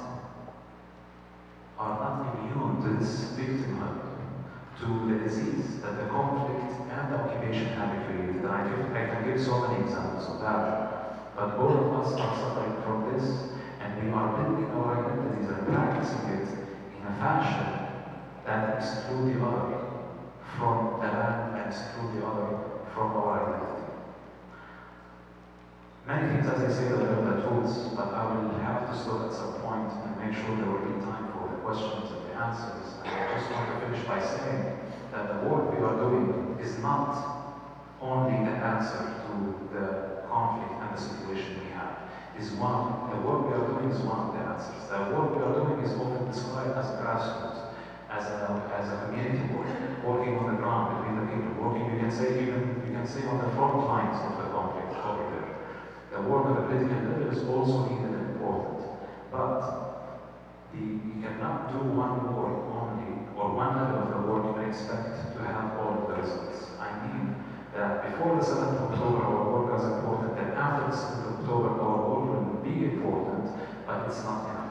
We have to have also a serious work at the political level, on the top level, the political process that would lead into an agreement where both people can live in peace. But when that happens, that doesn't mean that our job is done. That only means that our job even began again. Because we have to work on the hearts of the people to make sure that this will be an everlasting peace, where two nations belonging to one homeland can live together and thrive. Thank you for listening.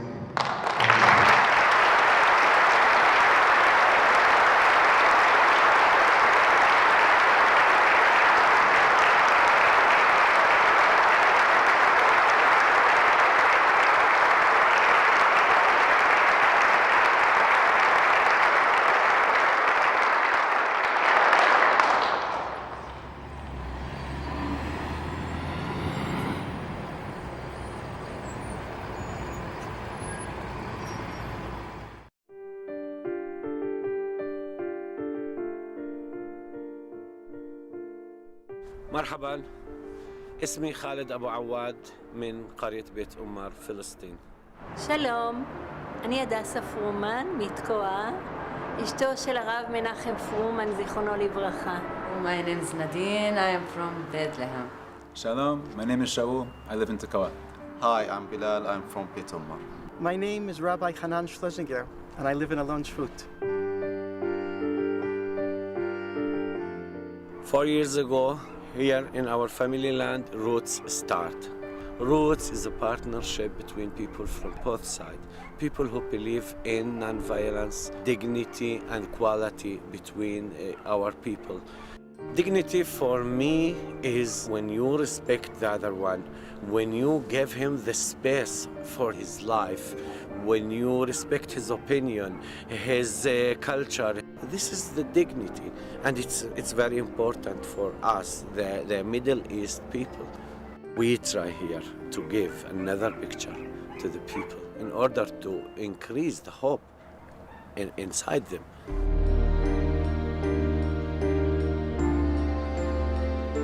We work in many different directions, but one of the core things that happens here is the people-to-people work.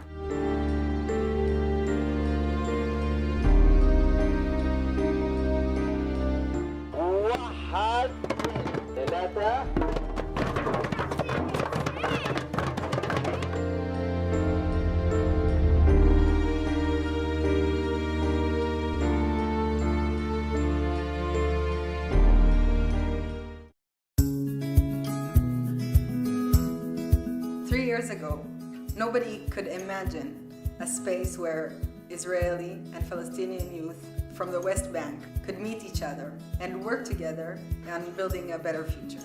This cannot happen without friendship, without love for each other, and to have fun together. In all my life, before I come to youth group, I only went once to Israel or to beach.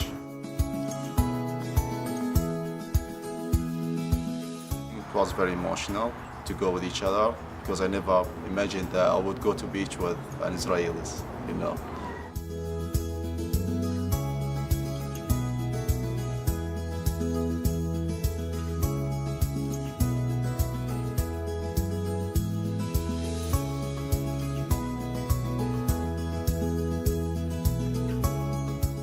All of these programs engage with our local communities, bringing people who are a little bit afraid to come and came for the first time, and then saw something that surprised them and became involved.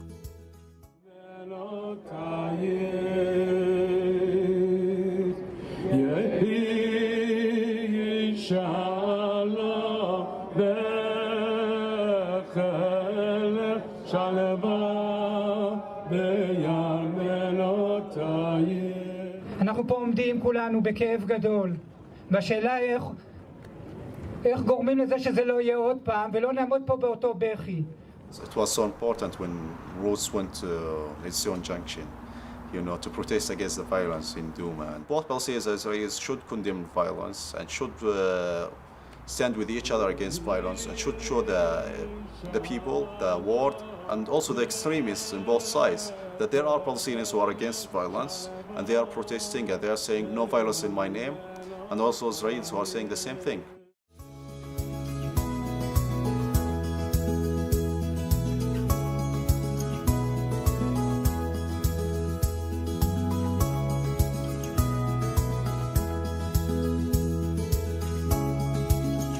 We expand our circles in many ways.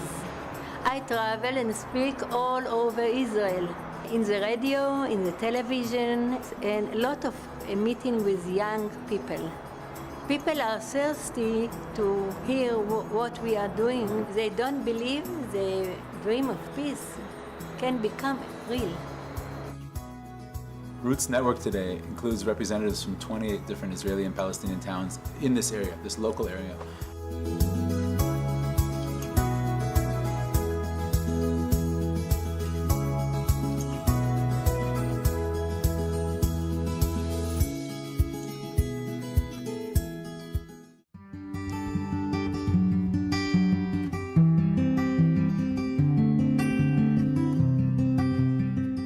Roots has created a miracle, an expanding island of sanity, a veritable Garden of Eden, in a land full with so much ignorance of the other, prejudice, stereotypes, and fear.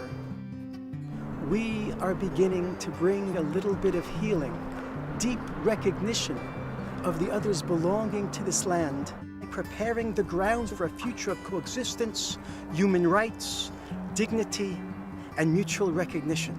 We need your help. We ask you to join us and join the thousands of people around the globe who are supporting Roots. Instead of exporting the Palestinian-Israeli conflict to the four corners of the globe, help us to export recognition and respect. Thank you very much.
Didn't hear the question. And it sounds like you're repeating the question.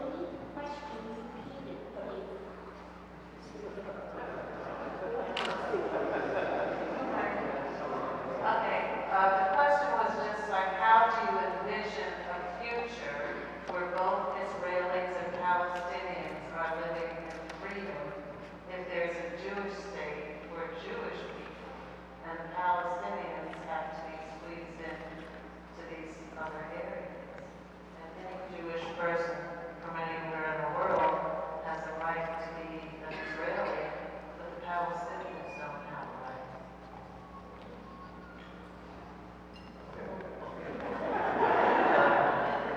First of all, I would say that the present situation that you're describing is indeed one of injustice.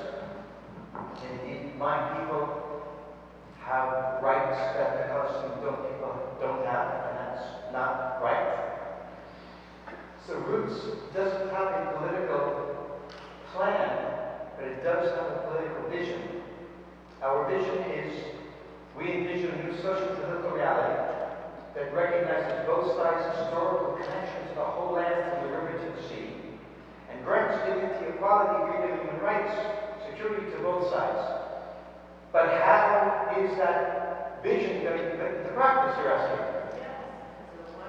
So because we're a grassroots organization, we try to bring in as many people as possible who don't agree with us. We don't espouse a political plan, a specific one, people in roots, some of them support a one-state solution, some support a two-state solution. Noor and I are both members of a political movement that's not Roots, but Roots has a relationship to this movement. It's a movement in Palestine and in Israel, and it's called in English A Land for All. Their plan is called Two States, One Homeland. And I will give you background for 2 minutes to the plan.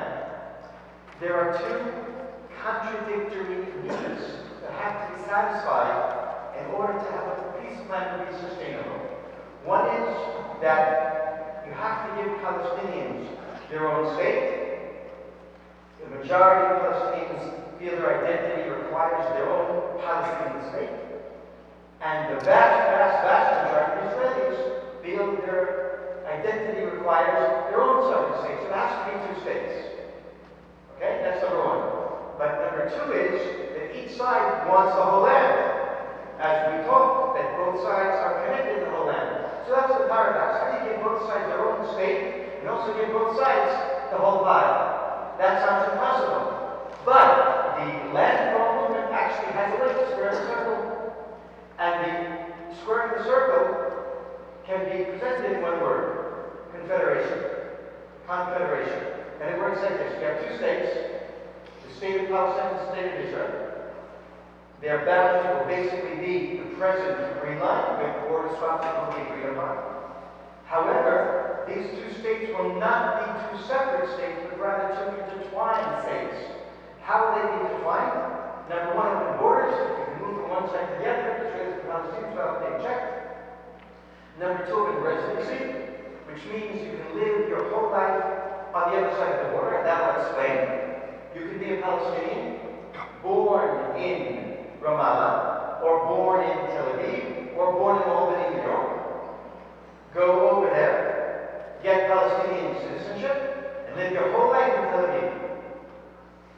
Without getting Israeli citizenship, rather Palestinian citizenship, voting in Palestinian national elections, and Israeli residency, voting in Israeli local elections. And you can be an Israeli, born where I live in Landshut, in the West Bank, today in Samaria, or born in Tel Aviv, or born in Albany. Go over there, get Israeli citizenship, and live your whole life in the Palestinian state, with Israeli citizenship, voting in Israeli national elections, and voting in Palestinian local elections. And after we talk about open borders and open residency, we talk about the confederation, that these two states will be intertwined. They each have their own government, but they also have a central government that binds them together, very similar to the European Union, to the relationship, for example, between Germany and France. So what you have is a plan that gives each side its sovereignty, but each side also gets enough of a connection to the whole pie so they don't feel that their identity has been denied. This plan is, of course, wonderful and impossible because it requires trust. But any peace plan requires trust, and the work of Roots is to establish the human trust that will allow any peace plan, and especially this one, to take root. And it does seem to satisfy equality and dignity for both sides. So look at the website. Again, we're not selling this plan, but it's called A Land for All. So one of the things that I like about this plan specifically, and that's why I'm part of it, and I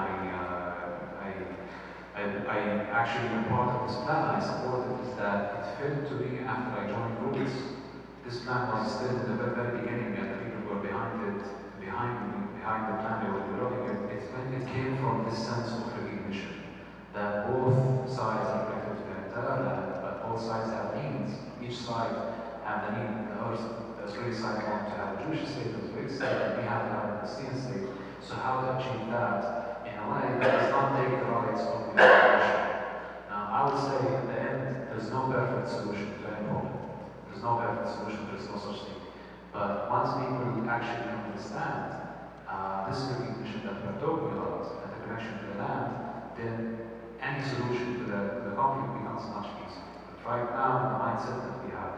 And just another thing to say, I said at the end of my talk about the necessity of the political process. I think we need a solution right now. We need a solution yesterday, not just like to wait for it tomorrow. But in my opinion, the confederation between two states is a very important improvement on the idea of two states, because two complete separate states states also have failed to understand the identities of both sides. And part of the process and the roadmap to get there is also working on the political level. And the political leadership on the other side is not the one that's going to be part of the solution right now. So that requires the change also of the political leadership. And there's a third world party, the international community has a very important, essential role in creating an agreement and peace between the two people there. When I say the international community, I don't just only mean Western countries, I mean all the international community, especially those players who are very effective and have very lot of impact in our region, such as the US, Iran, the Arab countries. All of these countries are part of the game and part of what's happening.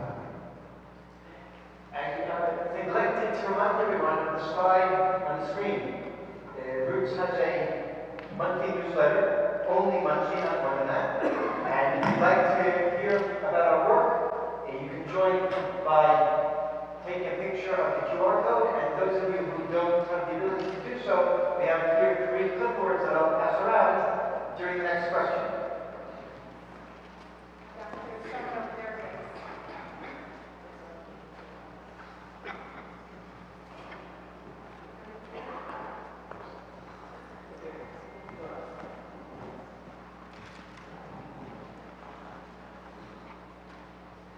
I don't have a question per se, but I wanted to share with you where I stand.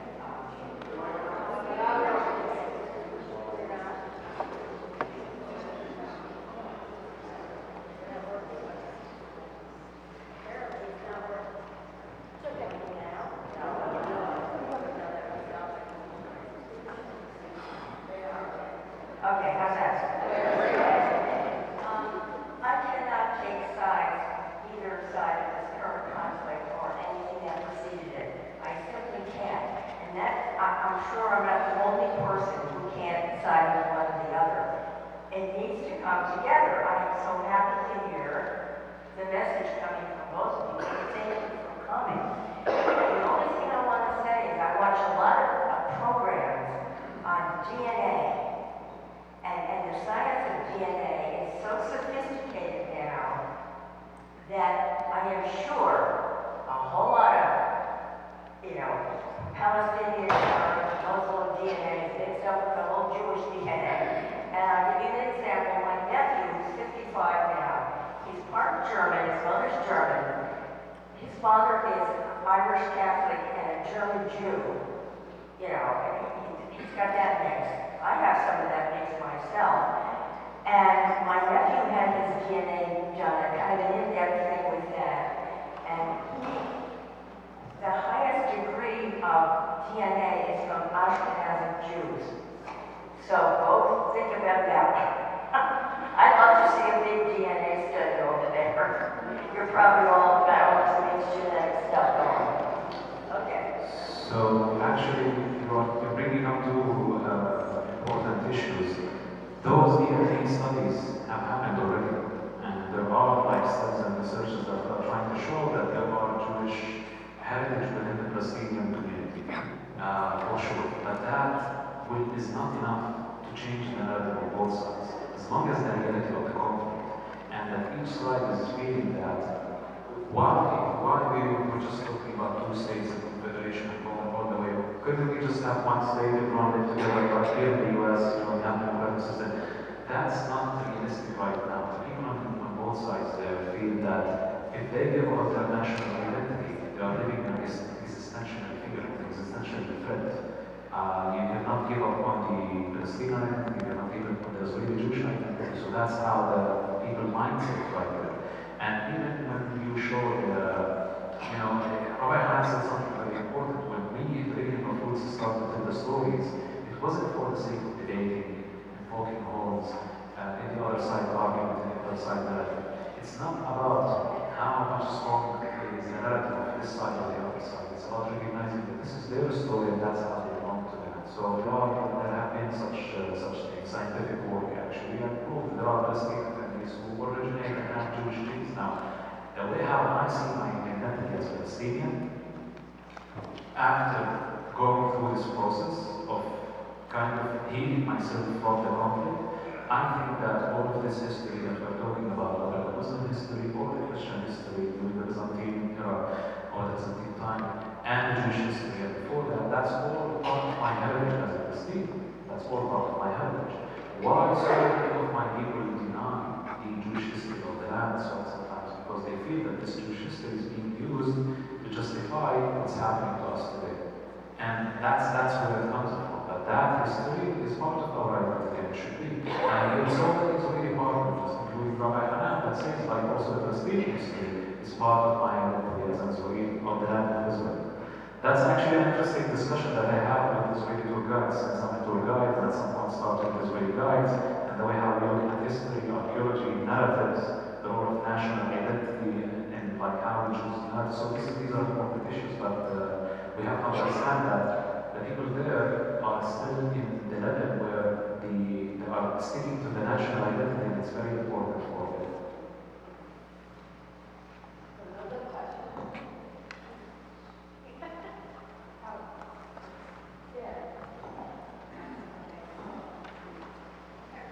How much support are you getting from both of your respective communities? Okay, so again, not a lot, seriously, like most, the work we are doing goes against the grain. We are swimming against the current. It's most against what people are thinking, and that's why we are doing it. Now, over the years, we have grown as an organization, as a movement. We began with Rabbi Hanan and a few more Israelis and Palestinians. Today, I can say we have circles of people who are involved. The first circle is 20 activists, like several activists in the movement who are, staff and activists who are running the show, and then you have the families who are really very committed to the cause, and then you have hundreds of people across the area where we are, in Gush Etzion, Bethlehem, and Hebron area who join our activities. And through the last 10 years, we have thousands of Israelis and Palestinians who became part of our work, joined our activities once or twice or 10 times. One of the groups also we try to reach out. Rabbi Hanan said, and it's true that our work is exclusively in the West Bank, but also we are modeling for the we are talking about modeling for the entire Israeli-Palestinian conflict. So many times we have people coming from, not just from the West Bank, but from inside Israel proper. We have people coming from the Sheba, from the north, from the south. So we have thousands of people who joined our work, but we are still, it's a problem in the market. Like, not the majority support us. And of course, when I joined Roots, I began doing, publicizing and talking to the people. Not everyone in my community for sure accepted it. There are many people who were angry at me. How can you now, why you are doing this? Why you are talking to the other side? Why you are talking to the enemy, to the settlers? There are people who, and I lost friends, and I gained so many new friends also because of the work I'm doing. And there are people who, in my experience, I didn't feel I had to say so much to convince them to just come and sit or meet with the other side. They came with all of their hesitation, suspicious, and fear, and yet they still went with the other side, and they went and they were across. And I know because I know those people for years, how that work actually happened. And then you have people who challenge them. There are people who listen to me on my side, and they challenge me. I said, no, okay, it's nice what you're saying to us, but you are telling us that you have these actors on the Israeli side who are settlers at the same time in the West Bank. How would that be? Why are they still settlers? So I wrote friends, I tried to convince friends, change their minds, but one of the lessons that I learned, and I want to share with you, because it's connected to the question in a way, is that I learned at some point that I have nothing in my hand to say to my community, to my side, to convince them that they have partner on the other side. I can tell the stories, I can tell them my opinion, but that doesn't really make a change or make a difference. What makes the difference is that when I brought them there to the center, and they sat with us, or they met with Rabbi Hanan, or they met with Shaul, to Hadassah, and only then, I've seen myself, only then, that actually opened something in them that changed. And you can say it goes also on the other side, like the same thing on the other side. I think I answered for both of us.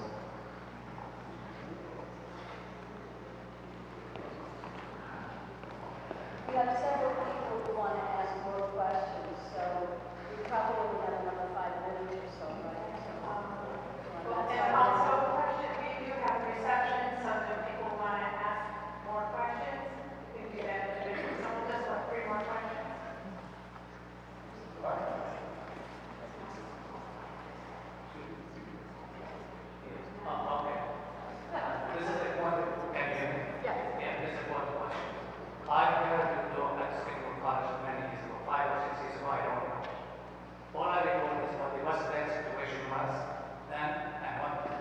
what it's like now. Can you tell us how it had an impact on the West Bank? What you impact? 5 years ago, what you come on a tour here, we like what you hear, it's ideal, but the reality is what's on the ground there. Do you go to settlements? Do you go to visit Palestinian towns? Okay, and talk to people there to bring them together? Okay, so here's I will answer, but I will say something because I'm not sure if you understood the question. I know. The situation is not getting any better. And we are not saying that the situation is getting better. The situation is getting worse. And for the last 4 or 5 years, the situation and our work, even though I said we've grown, like the organization grown and we have thousands of people joined, but if you look at the bigger picture, if you look at the situation, it's getting only worse. The political situation as well, the political atmosphere is not also allowing our work to succeed. So the situation is getting more difficult. But for us, it's so clear, like we still have to do this work. We cannot just sit at home and do nothing, watch the situation getting worse and then do nothing. So you have to do something about it. Yeah, by the way, I just wanted to... Okay. By the way, can I just say something? You know, it's not our roots itself to resolve the situation. We are one of many people who think that when we come to the moment that we're actually creating impact on the ground, we are part of a network. Rabbi Hanan mentioned the 140, 160 organizations. We're part of a great organization that fight on this effort. We're not the only ones. We have still other organizations. And yes, the situation is getting from bad to worse. Does that mean that our work is completely failure? No. But it means that the challenges we're facing is very, very hard. It's very difficult. But again, we cannot just give up our responsibility and do nothing.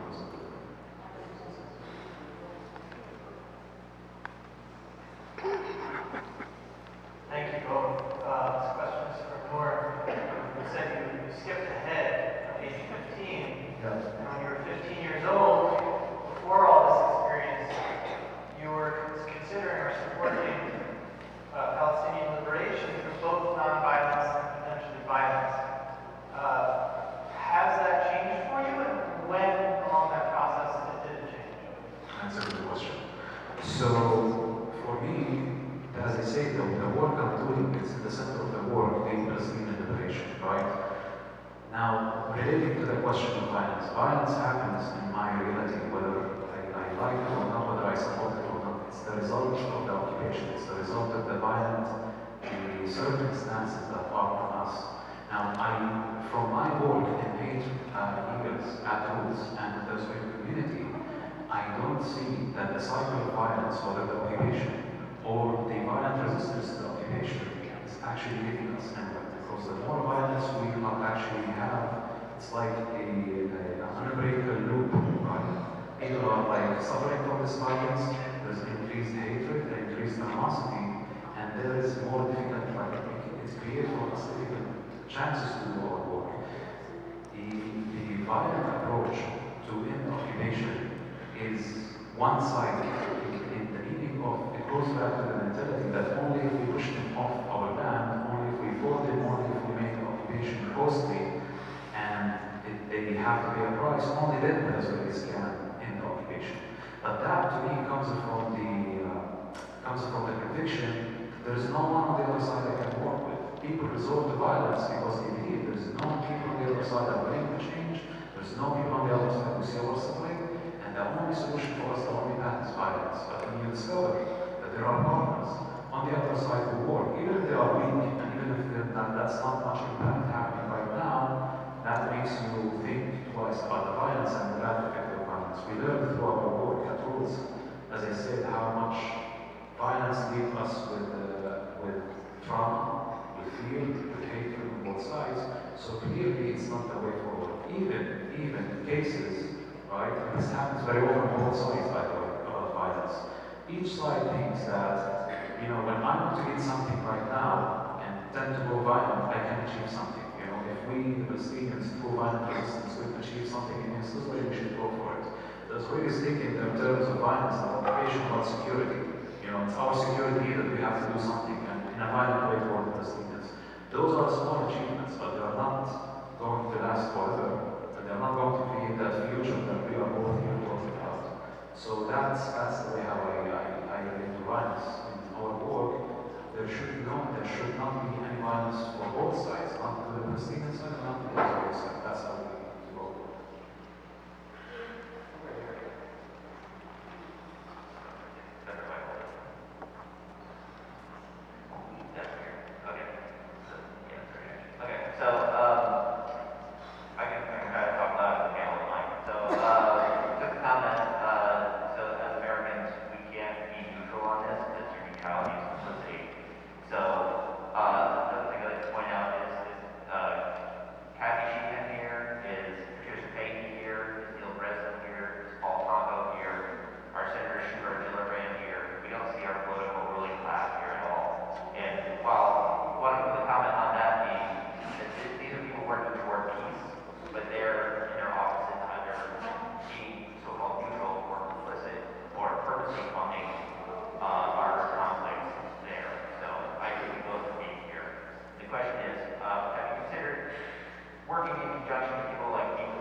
So it was hard to really hear all of your questions, but I think I will answer the things that I thought that I heard from you. For sure, there's no doubt that the American government, as I said before, I hinted that before, that has part of this. And it's one of the reasons why we did not actually have, in my opinion, as government, and it's not necessarily representative of all rules, but in my opinion, that the American government and its policies in the Middle East is part of the reason why we don't have peace. Now, if we go back to the last summer, the US government was putting a lot of effort to normalize ties between Saudi Arabia and Israel because that served the US interest in the region very well, at least in two strategic goals. Like they were talking, and everyone was talking last summer about the trading route from India through the Middle East to Israel and Palestine and to Europe. That's important. And the other thing, which has been the reason for a long time, to form the alliance, the Sunni-Israeli alliance against Iran in the region. And Iran, for sure, I think you know how much it's creating difficulties and harming US interests in the region. But when the US wanted to do that, to normalize ties between Israel, there is one obstacle, there is one problem, that's the Palestinian issue. Because if the Saudis and Saudi Arabia wants to be actually considered the leader of the Arab world, and have like really to be considered as a respectful regional power, global power, it cannot determine the issue. And there have been negotiations about what to do, but it seemed just like before October 2023 that the Saudis were considering to, reduce their demand, and not demand for a Palestinian state at the end of the occupation, because the Crown Prince Mohammed bin Salman, he said, okay, we're talking about improvements here, but he did not mention the word state.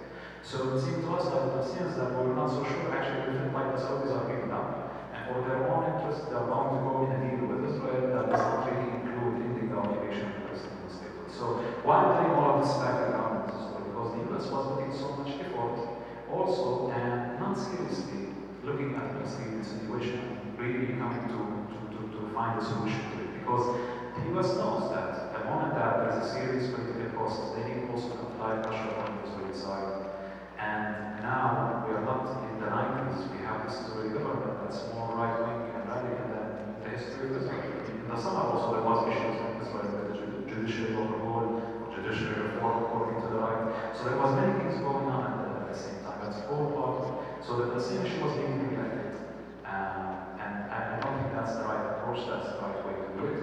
And not just to be also clear, because I hinted out that there are other regional players. It's not just like, it's not the US. The US has a lot of power and impact on both sides and can do a lot. Also, there are countries. There are countries who are also tending to go in the direction of, like we already, like 4 years ago, let's forget about the Palestinian issue and just try to normalize our ties with Israel. That approach, what was called Abrahamic politics have to come afterwards. And in my opinion, as Palestinian, as member of the Palestinian people, that approach, that way failed. That way failed because you are not really trying to resolve the problem. You are going around the problem. The Israeli-Palestinian conflict needs to be resolved in order for us to have a better stable region in the Middle East and resolve the region. And this is not something that's very foreign. The Secretary of the State Department, Anthony Blinken, said in the last couple of weeks when he came to the Middle East, came to us, I understand that. He said if we wanted, and he was talking to the Israelis in some sense, if you want to isolate Iran, if you seriously want to isolate Iran, then you have to resolve the Palestinian problem because it's at the heart of this, it's being used. So now we're talking politics, but definitely about the complicity. Yes, the US government is very complicit in this, and I do understand why I have the same anger that my people do regarding the American government and their support, like blind support as well. And this is not just about Biden or Trump or the Democratic Party, but this has been along a policy, like the way how the US behaved toward this issue in the Middle East. So I hope that was an answer to your question. I believe we have to close now. So I'd like everyone to see that we have a few slides to show you that may help to answer the question, what can you do? Unfortunately, the slides are far away, but what we'll do is allow you to take pictures of them with your phone if you can, if you want. And we'll leave each slide for about 20 seconds, and I'll say one or two words about each slide. The first slide you see tells you we have a website, friendsofroots.net. Friendsofroots.net. Don't get that wrong, everyone together. Friendsofroots.net. Okay, we're also on Facebook, Friends of Roots, or on Instagram, Roots_Israel Palestine. So please go to the website, learn about us, spread the word. Of course, we'd like to ask you all to do what you can to support us financially. You can do that with the website. We really do need your help, and it will make a difference. We can go to the next slide. I can hardly read it. One of the things mentioned there at the bottom is that we have an American Friends of Roots. We have an organization, non-profit here in America, that has a board of Jews and Christians, and we're looking to add Muslims to the board that supports our work by giving us of their wealth, of their wisdom, of their time, advice, legal advice, social media, and helping us out. We'll go to the next slide. You may see there that we have a campus affiliate, a TINA, which means in Hebrew and Arabic, our future. So that means that you want your kids, your grandchildren to know about the work groups and get involved. We're now at 4 college campuses. We're trying to expand to other campuses. You can use the QR code to get more information about the TINA, the college affiliate of Roots. I can hardly see what you see there. When you visit Israel or Palestine, visit Israel and Palestine. Go and see both sides, experience both sides. And in your reading, in your consumption of news media, try to read about both sides. For example, I find that reading memoirs from the Palestinian side is very, very helpful in understanding, expanding mind, understanding what's going on there. And of course, in your own communities, meet people from the other side, Jews, Christians, Muslims. We want to create more and more bridges of understanding between people. We'll close with 1 minute. If you came here tonight as a strong supporter of Palestine, we hope you will leave as a strong supporter of Palestine. And if you came here tonight as a strong supporter of Israel, we hope you will leave a strong supporter of Israel. But the thing is, we hope you will not leave as a strong supporter of one side at the expense of the other side. Because Israel does not get what it needs, wants, and deserves. The Palestinians will not get what they need, want, and deserve. And if the Palestinians don't get what they need, want, and deserve, Israel will not get what it needs, wants, and deserves. And therefore our message is pro-Palestine and pro-Israel. That's the only way to be pro a better future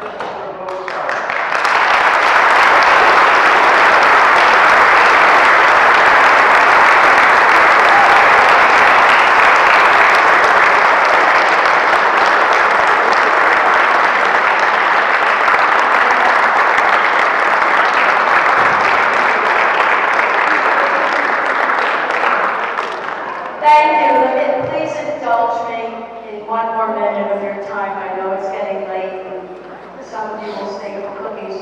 But these gentlemen have been traveling for 2 weeks, giving this presentation once, twice, 3 times a day, for the purpose of raising money for the Roots program, to keep it going, to keep it existing. So there are people holding baskets at all the doors. If you have some cash, you could also go online to friendsofroots.net and make a contribution via check, tax deductibly if you would like. And I would be remiss if I didn't acknowledge the sponsors who made it possible for us to bring them here today, and also to Westminster Presbyterian Church tomorrow morning at 10 o'clock. If you have friends who couldn't come tonight, and I want to acknowledge those friends who made this possible. First Unitarian Universalist Society of Albany, Westminster Presbyterian Church, the Church of St. Vincent de Paul, and I need to acknowledge Vincent and